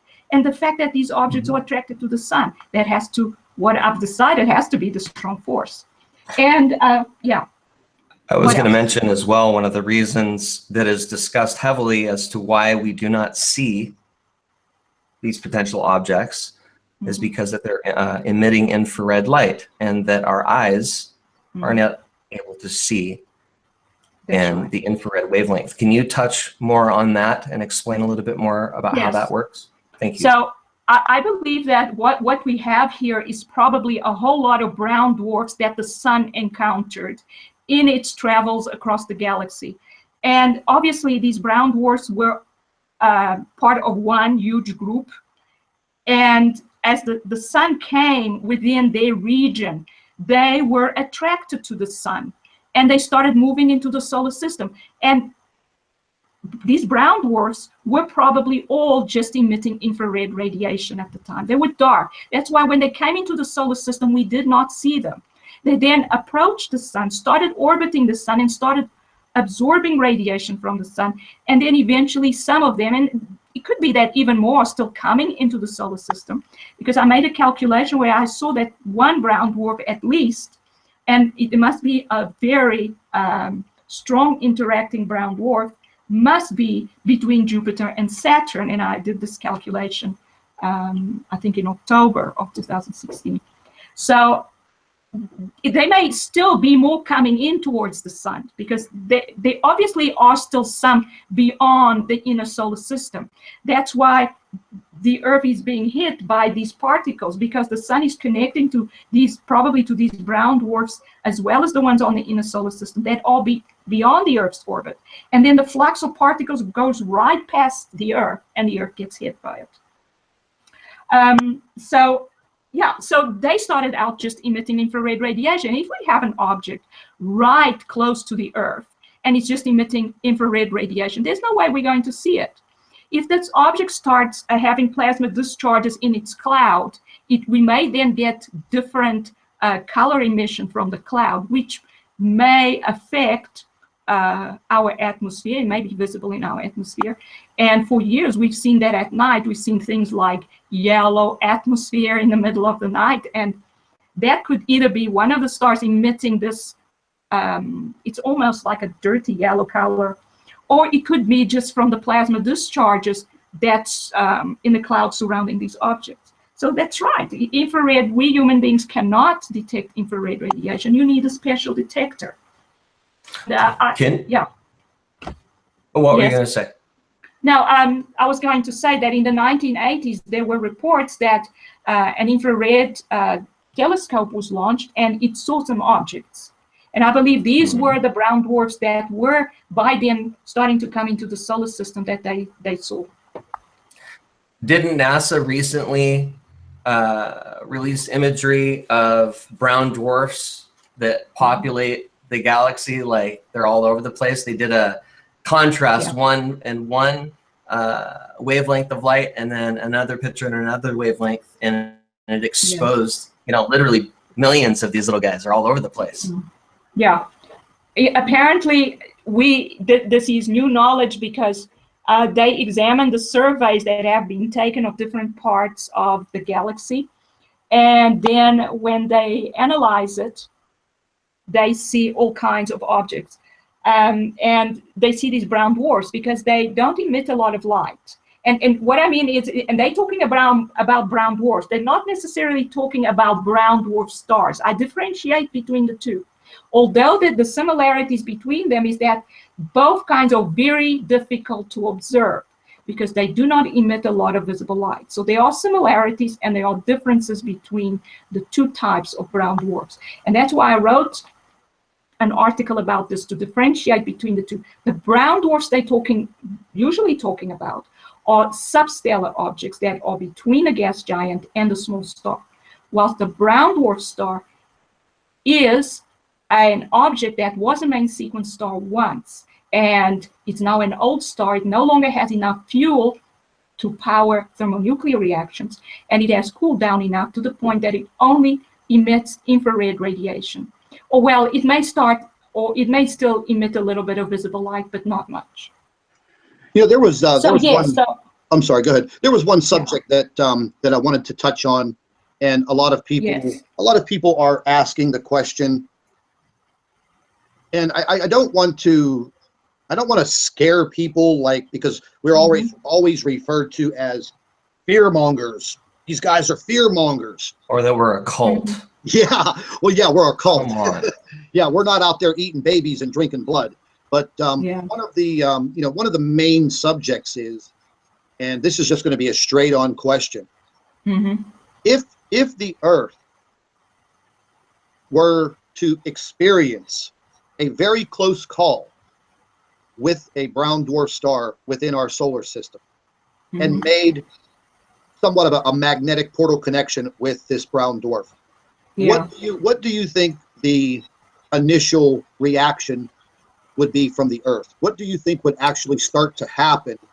Because I know this wouldn't happen immediately, but in the worst case scenario, what do you think would actually happen to the Earth? Because there's so much talk about crustal displacement and a physical pole shift where the Earth can be tilted over on its axis and possibly rebound and regain. What are your thoughts on that? Well, like I said before, I don't think it's a gravitational interaction as much. If it was all about gravity, we'd expect something extremely dramatic to happen. But we know these objects are around, and we haven't had these dramatic things happen to Earth. But what has happened is the core, the mantle, warms up because of the magnetic interaction. And so what we see happening, and is actually what has been happening for a few years now, for quite a few years, is we have more earthquakes, we have more volcanoes erupting, we get strange weather, we get electrical effects like tornadoes increasing, like lightning increasing, and we get increased radiation from these objects being around because they emit radiation. They emit X-rays. They emit, if they are having nuclear reactions, again, they will emit gamma radiation. They emit radiation. The Earth will get hit by more radiation. And radiation from ultraviolet to X-rays is damaging to living organisms. So, of course, species on Earth are going to be more and more endangered.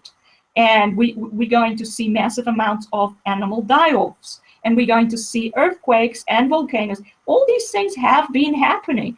And I don't think the ultraviolet radiation is sometimes off the charts. And it's not from the sun, because the sun is emitting less and less ultraviolet radiation. So it's got to come from these other objects in the solar system. So basically, this is what we would expect. And I'm not saying that we will never get a crustal displacement. But already we see that the Earth's magnetic field is being affected, that it's weakening, and that could be because the sun is weakening, because there seems to be a connection between the Earth's magnetic field and the sun's solar wind. There is some kind of interaction there, and the sun is weakening. So also, as the sun weakens, the solar wind, the amount of solar wind weakens as well, and that means more cosmic radiation comes from outside the solar system and also impacts our planet. So there are all kinds of factors that we see are happening right now. And as more and more of these brown dwarfs start, it may get worse, but we may not necessarily get a huge dramatic effect unless we start being plummeted by asteroids, say, because these objects obviously brought in a whole lot of debris. And some of this debris can come close to our planet and impact it. So that was going to be my next question.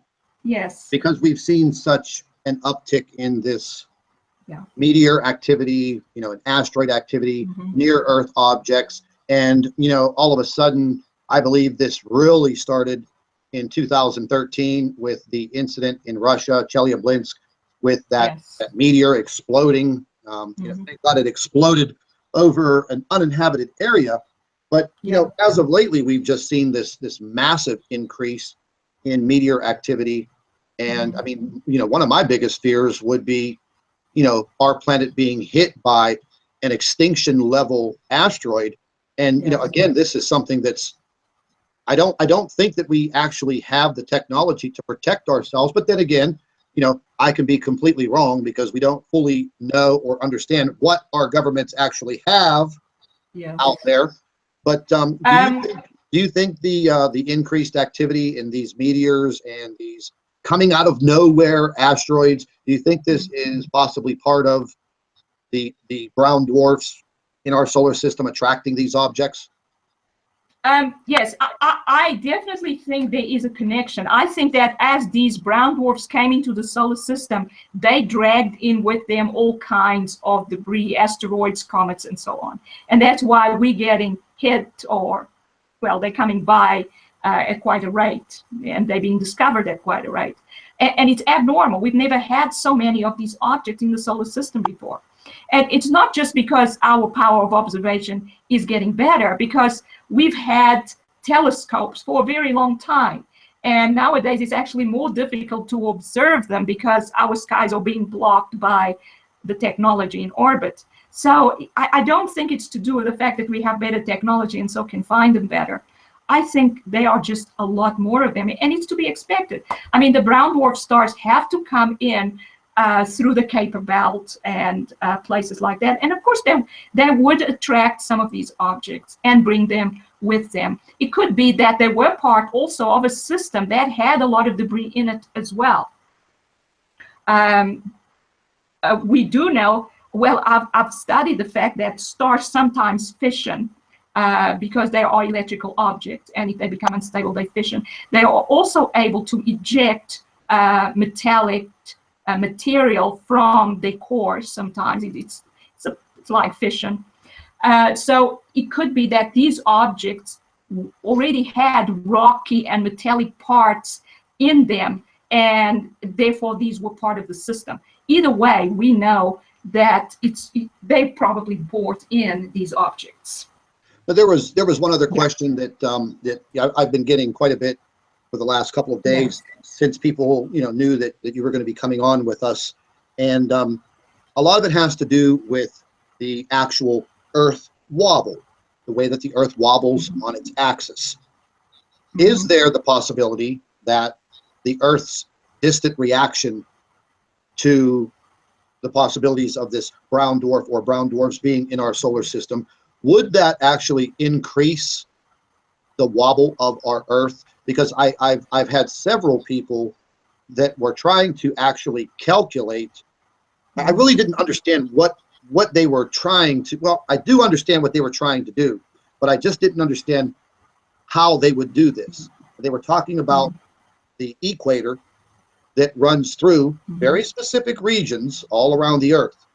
Some of them in Brazil and in Ecuador, and that some calculations have been made that the position of the equator has actually moved. Yes. It has actually moved to the point where that is actually proving that something is pulling on one of our poles. Now, that was something that, they didn't have a lot of information, credible information, but the theory and the thought that went into my mind, because, there is a model that shows the wobble of the Earth since, I think, 2013 has steadily increased and has actually gotten more profound. So what are your thoughts on this Earth wobble, and is there a calculation that could be made if the equator is actually moving? Well, I haven't actually looked at that, but that's to be expected. Basically, that's the same thing as saying that the Earth's rotational axis has changed, and that I've actually written a little article on that, and that's what you would expect, because don't forget the Earth used to orbit one single star. That was the central star in our system, like the nucleus of an atom, and the Earth was an electron to this nucleus. So now what you have done, we have a whole lot of other protons, other stars have come in, congregated around the sun. So our solar system, the nucleus of our solar system has changed.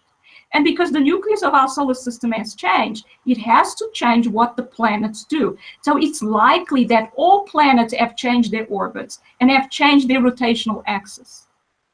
All planets in the solar system. So of course, we on the Earth would notice it a lot more. The fact that other planets have changed is probably being hidden from us, but it is absolutely what I would expect to happen. Now, to calculate exactly what effect these stars are having would be an interesting problem to look at. But then I would have to actually know how many stars there are, and I'm not sure how many.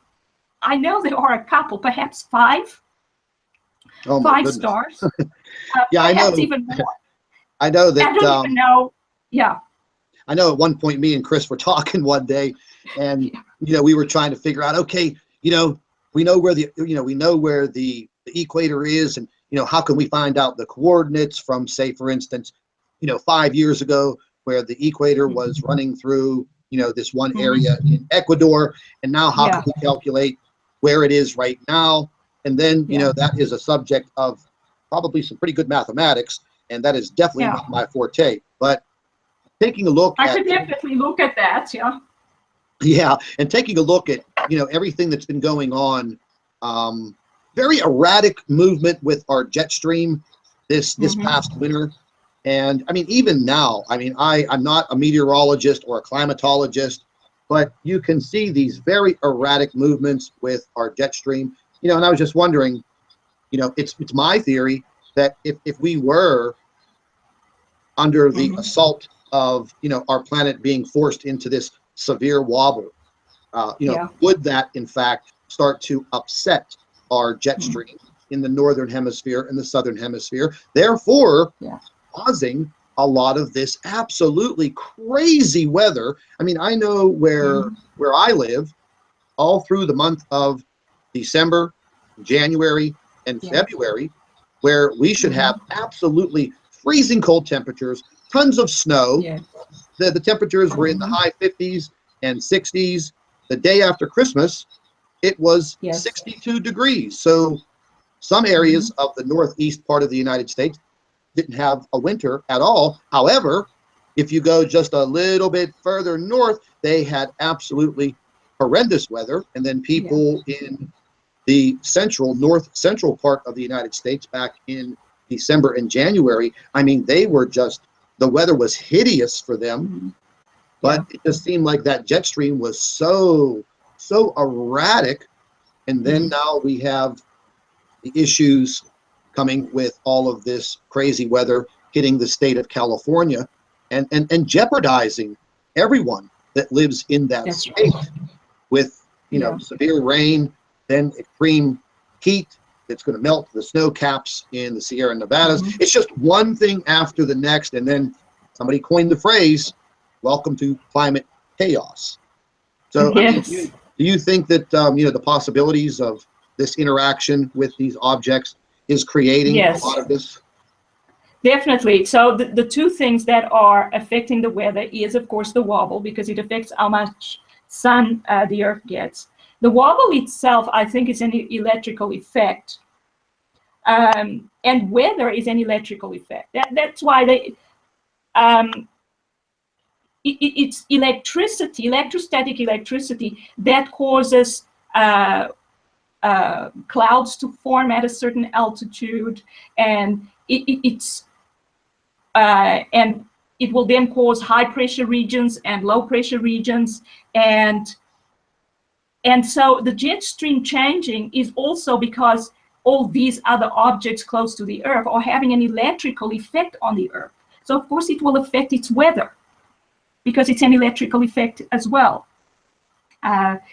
Not that that's part of conventional physics, but I have realized that that must be how it works, having decided that the electrical interaction is much more important than the gravitational. So yes, I would expect, of course, weather to go crazy, because our planet is possibly all these stars that are going around the sun, and they are passing closer and further away from the Earth and affecting it in different ways. Whilst it used to have an almost circular orbit around the sun and be just influenced by one star. Now it's got a whole lot of them to cope with, so it's going to throw things out quite a bit. So within all of your observations, over the course of the last 6 to 9 months, everything that you've observed, everything that you have learned, and everything that you have researched, do you see any immediate end to what's occurring, or do you actually see things progressing, in a fashion where it's going to become more of a threat for our planet?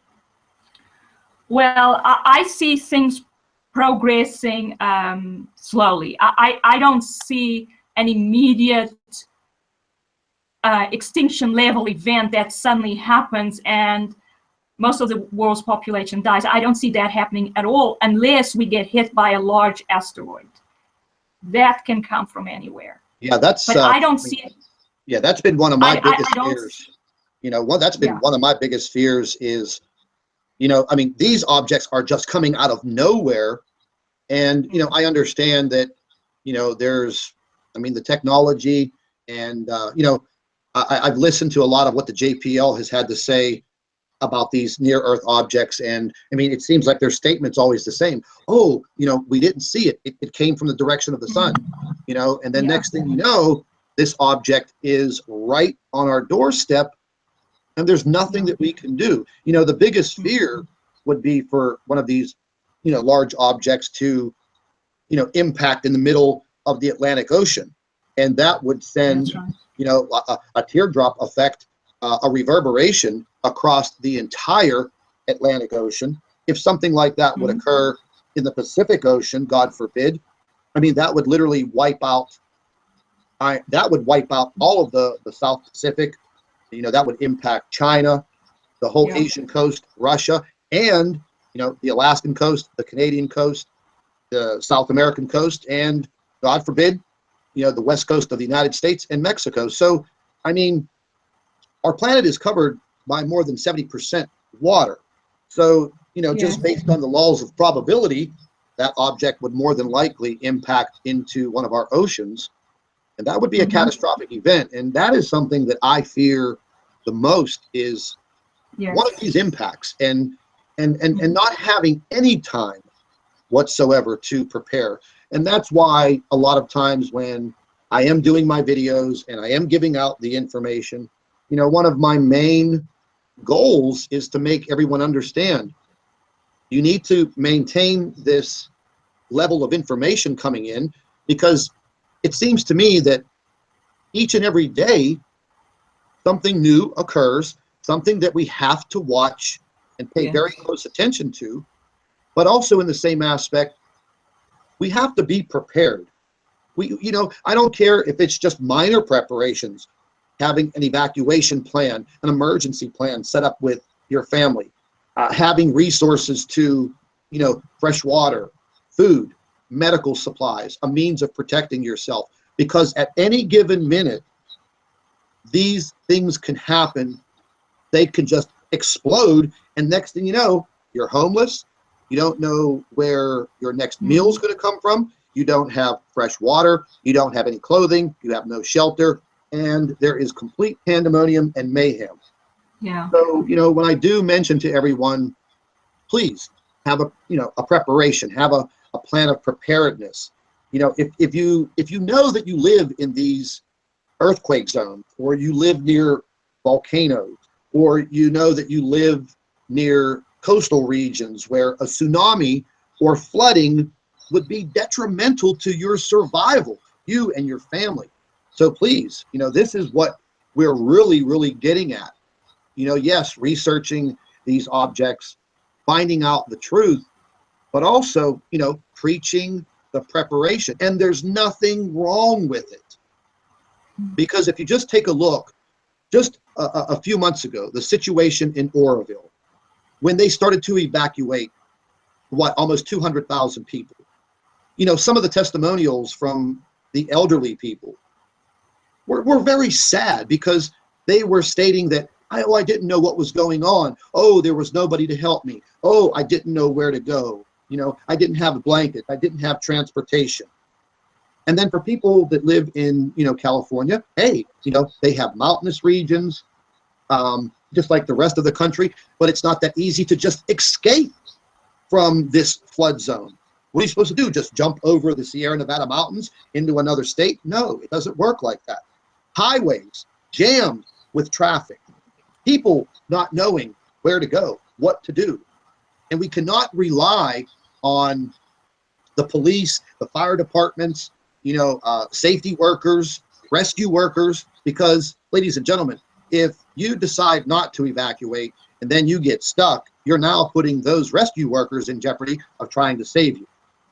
You know, and just with this big threat of Cyclone Debbie impacting the coastal regions of Australia, some of the first reports coming out where there were a lot of people, Australians are just tough-nosed people. They're tough people. They were saying, I'm not going anywhere. I'm not evacuating. And with the threat of a monster storm coming in there, There were people that were going to ride it out.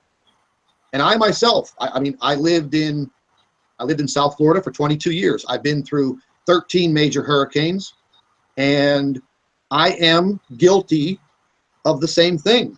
I was going to attempt to ride out Hurricane Andrew, which was one of the most devastating hurricanes to hit South Florida.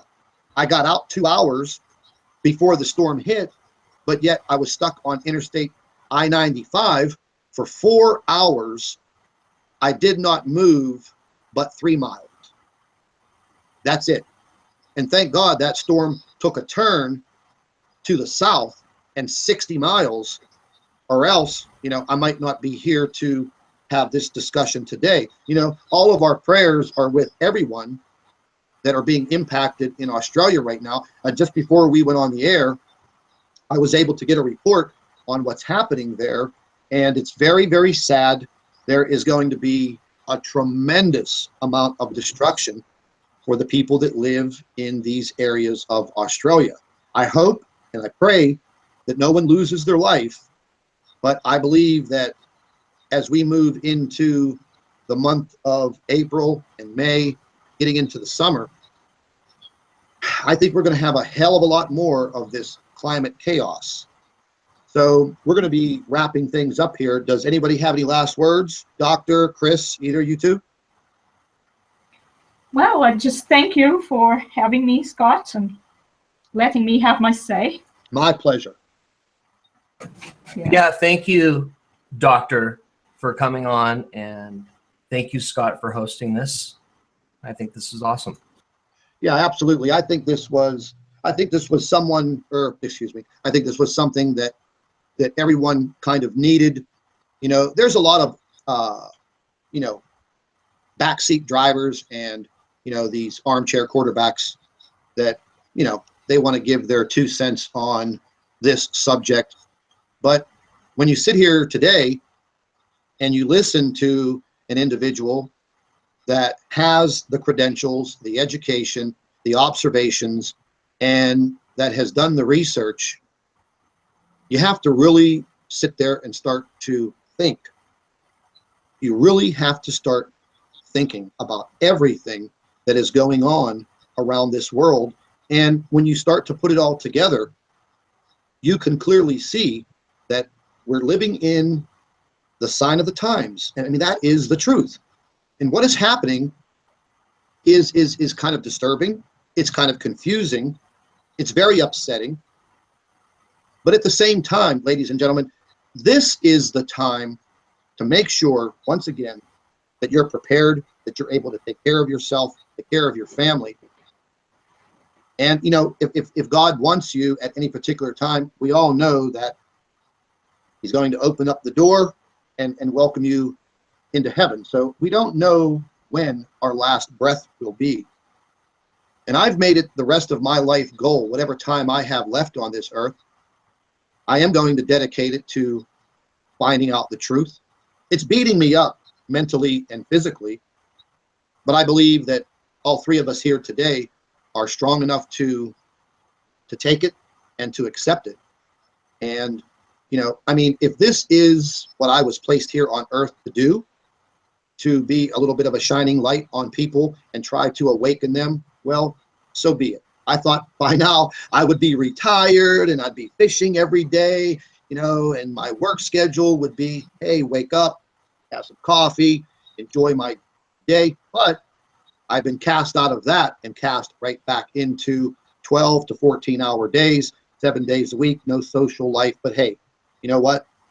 Every minute of the day that I sit in front of my computer and research and read and put these videos together for everybody, it does warm my heart that, you know, I know, Chris, you get fantastic emails from people thanking you. I get them every single day. And I just want to say that, you know, everybody, I'm not able to address and answer each and every one of your emails, but I do read them. I do read them. And there's no need to really thank any of us because, I mean, we're just doing what we were meant to do. And this, I truly believe that all three of us here today, this was our life. This is what you were placed here to do. I truly believe that. Any last words? Yeah, I agree with you, Scott. I believe that we are seeking the truth, and God is truth. God is interested in truth. So we are doing things in line with who God is. So, and God is interested in telling people on earth the truth what's going on. Because if these objects came into the solar system, they are part of the universe, and he's the creator of the universe. So he knows about these objects. He knew they were going to come. He created them probably. And it's probably to wake up people on earth to the times we're living in. We are living at a time where it's time to turn to God and not just seek wealth and your own pleasure, but to look to your own spiritual life, because that's what counts in the end. And maybe seeing these objects wakes people up to that fact that. All right, Christopher, any last words, my brother?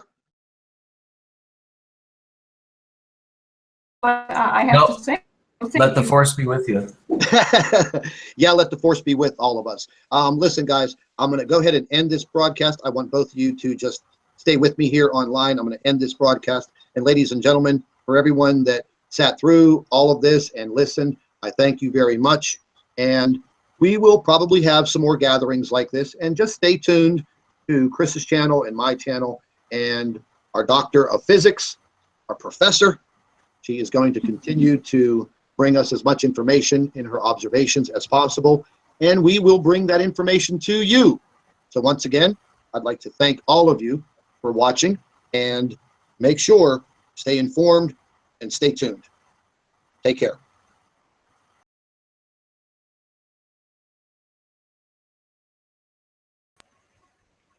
Hello, everybody. Welcome to Planet X News. This is Scott from the Nibiru channel. I'd like to welcome all of you. I have my special guests, Chris Potter, and I have our physicist on board.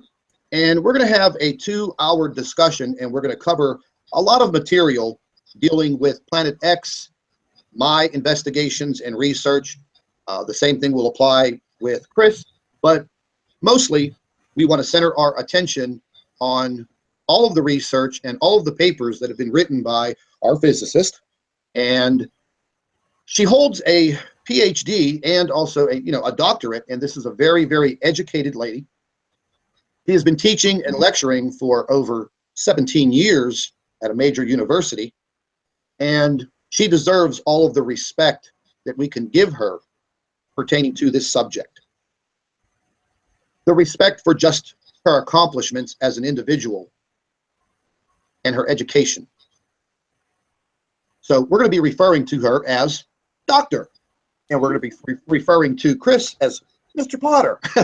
So what's happening, Chris? What's happening? Not much. I'm excited to be here. Myself, you, Steve Olson, Arlene Steiger have been the voice of the physicist, the doctor, and this is our first opportunity to allow her to speak and share, her experience. Because I think that that's going to bring a lot of power to this subject and clarity.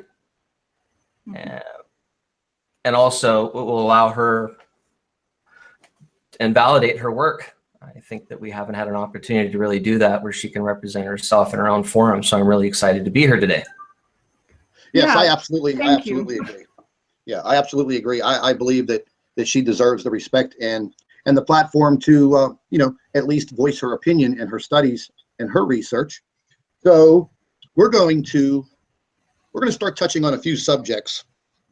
But first, I don't want to go directly into the Planet X or the brown dwarf investigations. But ladies and gentlemen, I want you to open up your eyes, and I want you to listen to me very, very carefully. Now, going back a few weeks ago, this lady and her job, well, it was in jeopardy.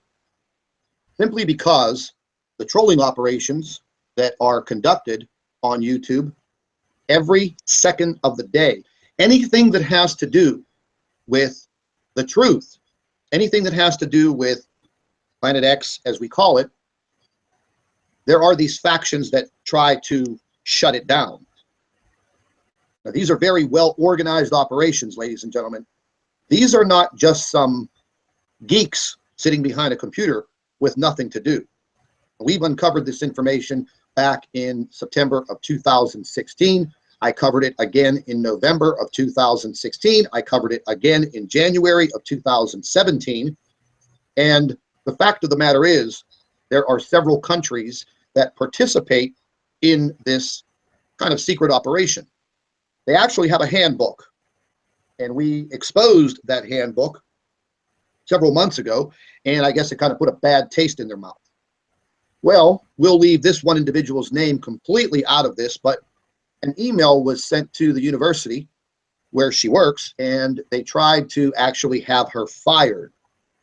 After 17 years of teaching, after 17 years of, her education and employment and establishing herself, she started to notice things in the sky. Things were changing. So she started her own investigation, much like myself and Chris and many others that are on YouTube. And we take a lot of abuse each and every minute of the day, but that's okay. We can deal with that. But whenever you go after someone's career, that is saying something. That is saying one thing and one thing only.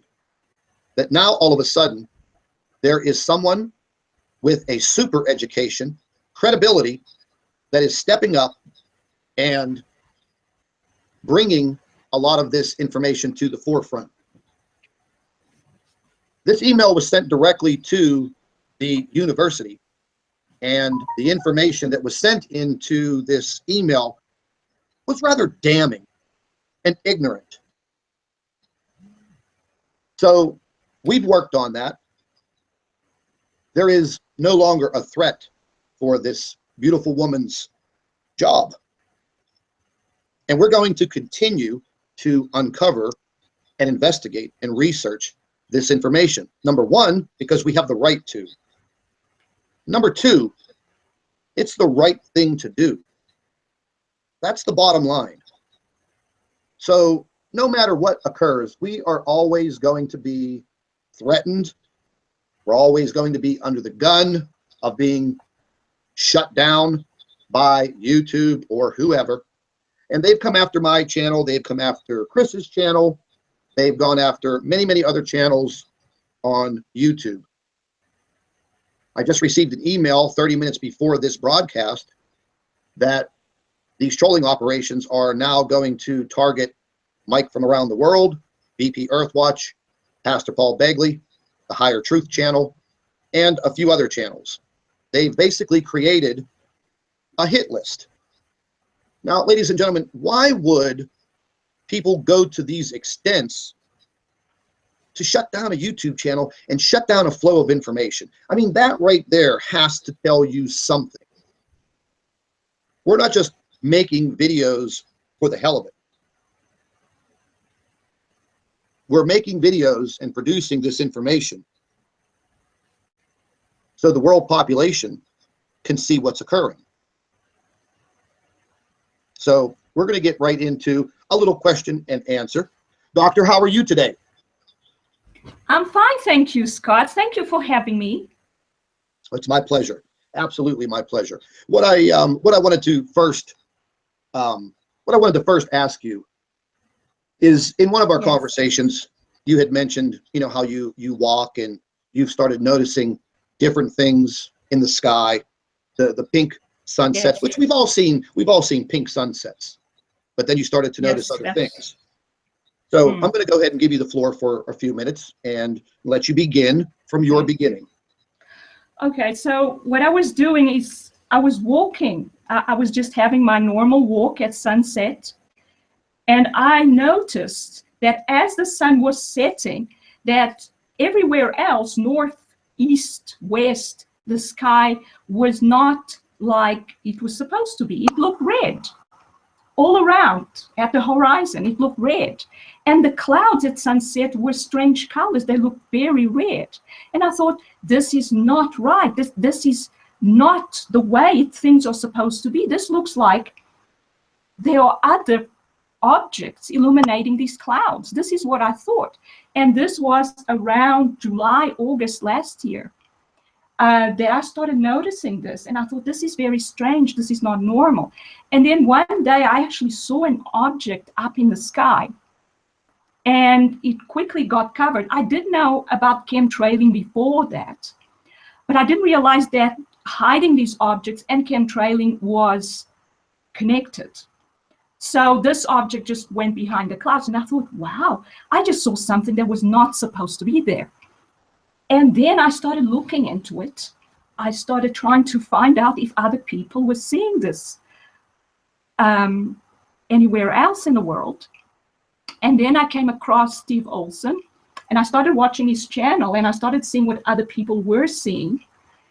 And I started thinking about it. I mean, my training in physics allows me to look at certain observations and come up with deductions. And that's how I started. I didn't plan to. I just wanted to find out what was going on. And then I started writing to Steve and making some suggestions. And eventually I started writing articles for him. And then Chris was interviewed by Steve, and I started watching Chris's channel, and I thought his pictures were amazing, absolutely amazing. I mean, there were pictures with 3 stars in them. And I was amazed by these pictures. And then I saw that Chris was continuously attacked by the fact that people were saying these were lens flares. So one of the first articles I wrote for Chris was the one about lens flares. And I was hoping to help these people that were putting out this information that no one else seemed to care about. It was not in the media. And this seemed to be an extremely important thing that was happening in the solar system. So I went on from there, and I started thinking more and more about what was going on. Eventually, I got to the STO eclipse season. And that, to me, was the turning point, because I realized that these images were showing that the sun was going dark. It was not being eclipsed. So when I realized that the sun was going dark, I thought, but if according to the theories that I learned and that I teach my own students, it is impossible. The sun is powered by thermonuclear reactions. There is no way it is ever going to go dark. So I realized that the theories that I have to explain what powers the sun are wrong. Because I believe that normal physics should be driven by observation, not theory. Nowadays, though, most physicists will deny an observation because it doesn't go with the theory. But I don't believe that's the way physics is supposed to be.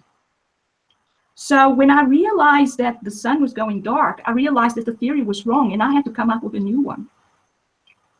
And I also realized that there must be an object that is causing the sun to go dark.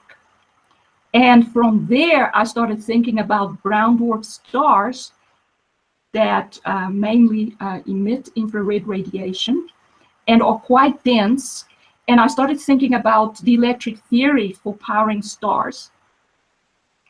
But I realized that stars have to be powered by a combination of electricity and thermonuclear reactions. But the thermonuclear reactions have to be on the surface of the star, not in the interior. So that's started. From then on, I started building up my theories and writing more and more articles. And I believe Chris has now about 90 of them. So I could say I've become a prolific writer. I cannot say that I ever planned to. I just desire to understand what is going on. And I have come to the conclusion that there are several stars around the sun, that the sun seems to be attracting these stars. Some of them are brown dwarf stars. I have examined an image where I could see there were about 3 of them in this image. And I always recognize brown dwarf stars by the fact that they are dark, and possibly they may start emitting some visible light because of being in the solar system and absorbing energy from the sun. But they are always enveloped in a cloud of ionized gas.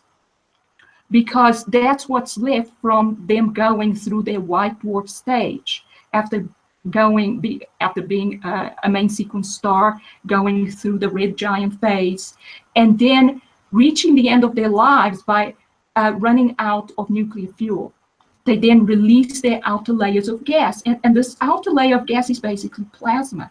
So what is left around the star is this gaseous cloud of plasma that does not glow as much as it did when it was part of the star, because the star doesn't have the power or the fuel anymore, but it's still ionized, and you can still get it to illuminate and discharge. You can still have plasma discharges across this cloud.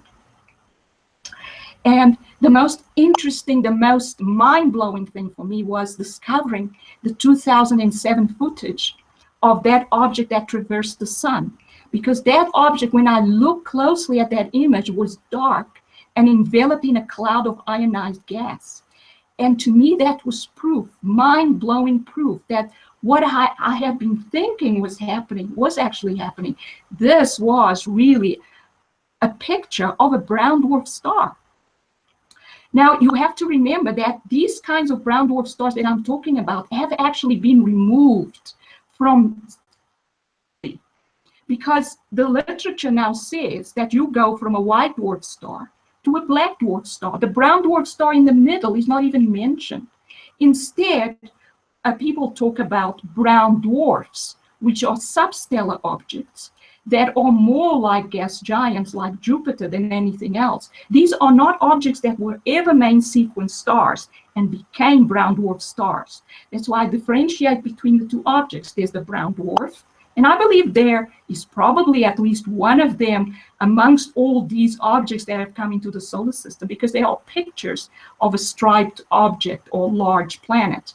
But the main culprit for what's happening in the solar system and to our sun is the extra stars and the brown dwarf stars that have come into the solar system.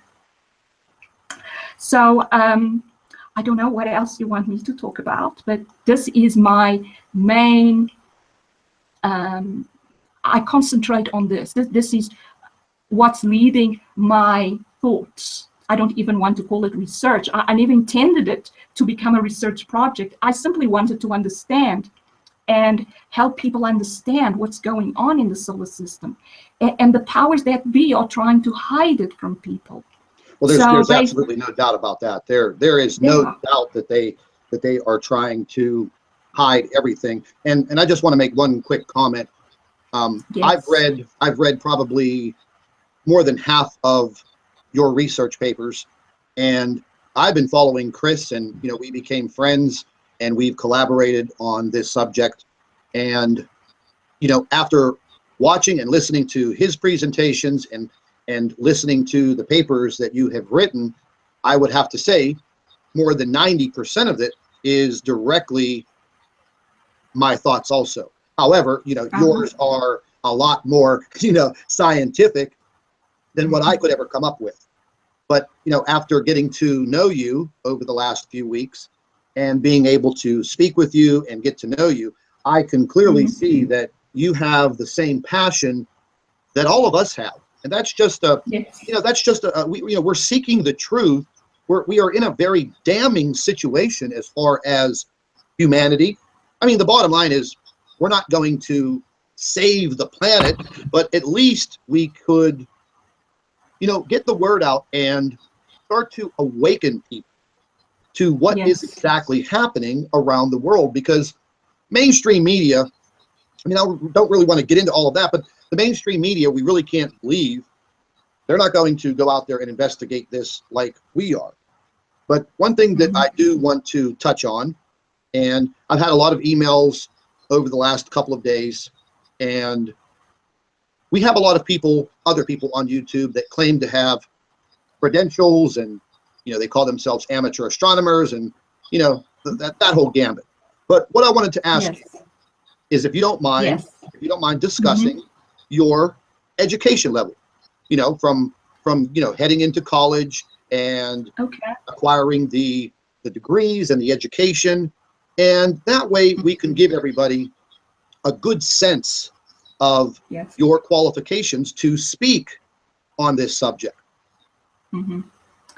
Okay, thank you, Scott. Well, maybe I should start with my school education. My parents moved around a lot. So I never went to one school for more than 2 years, to international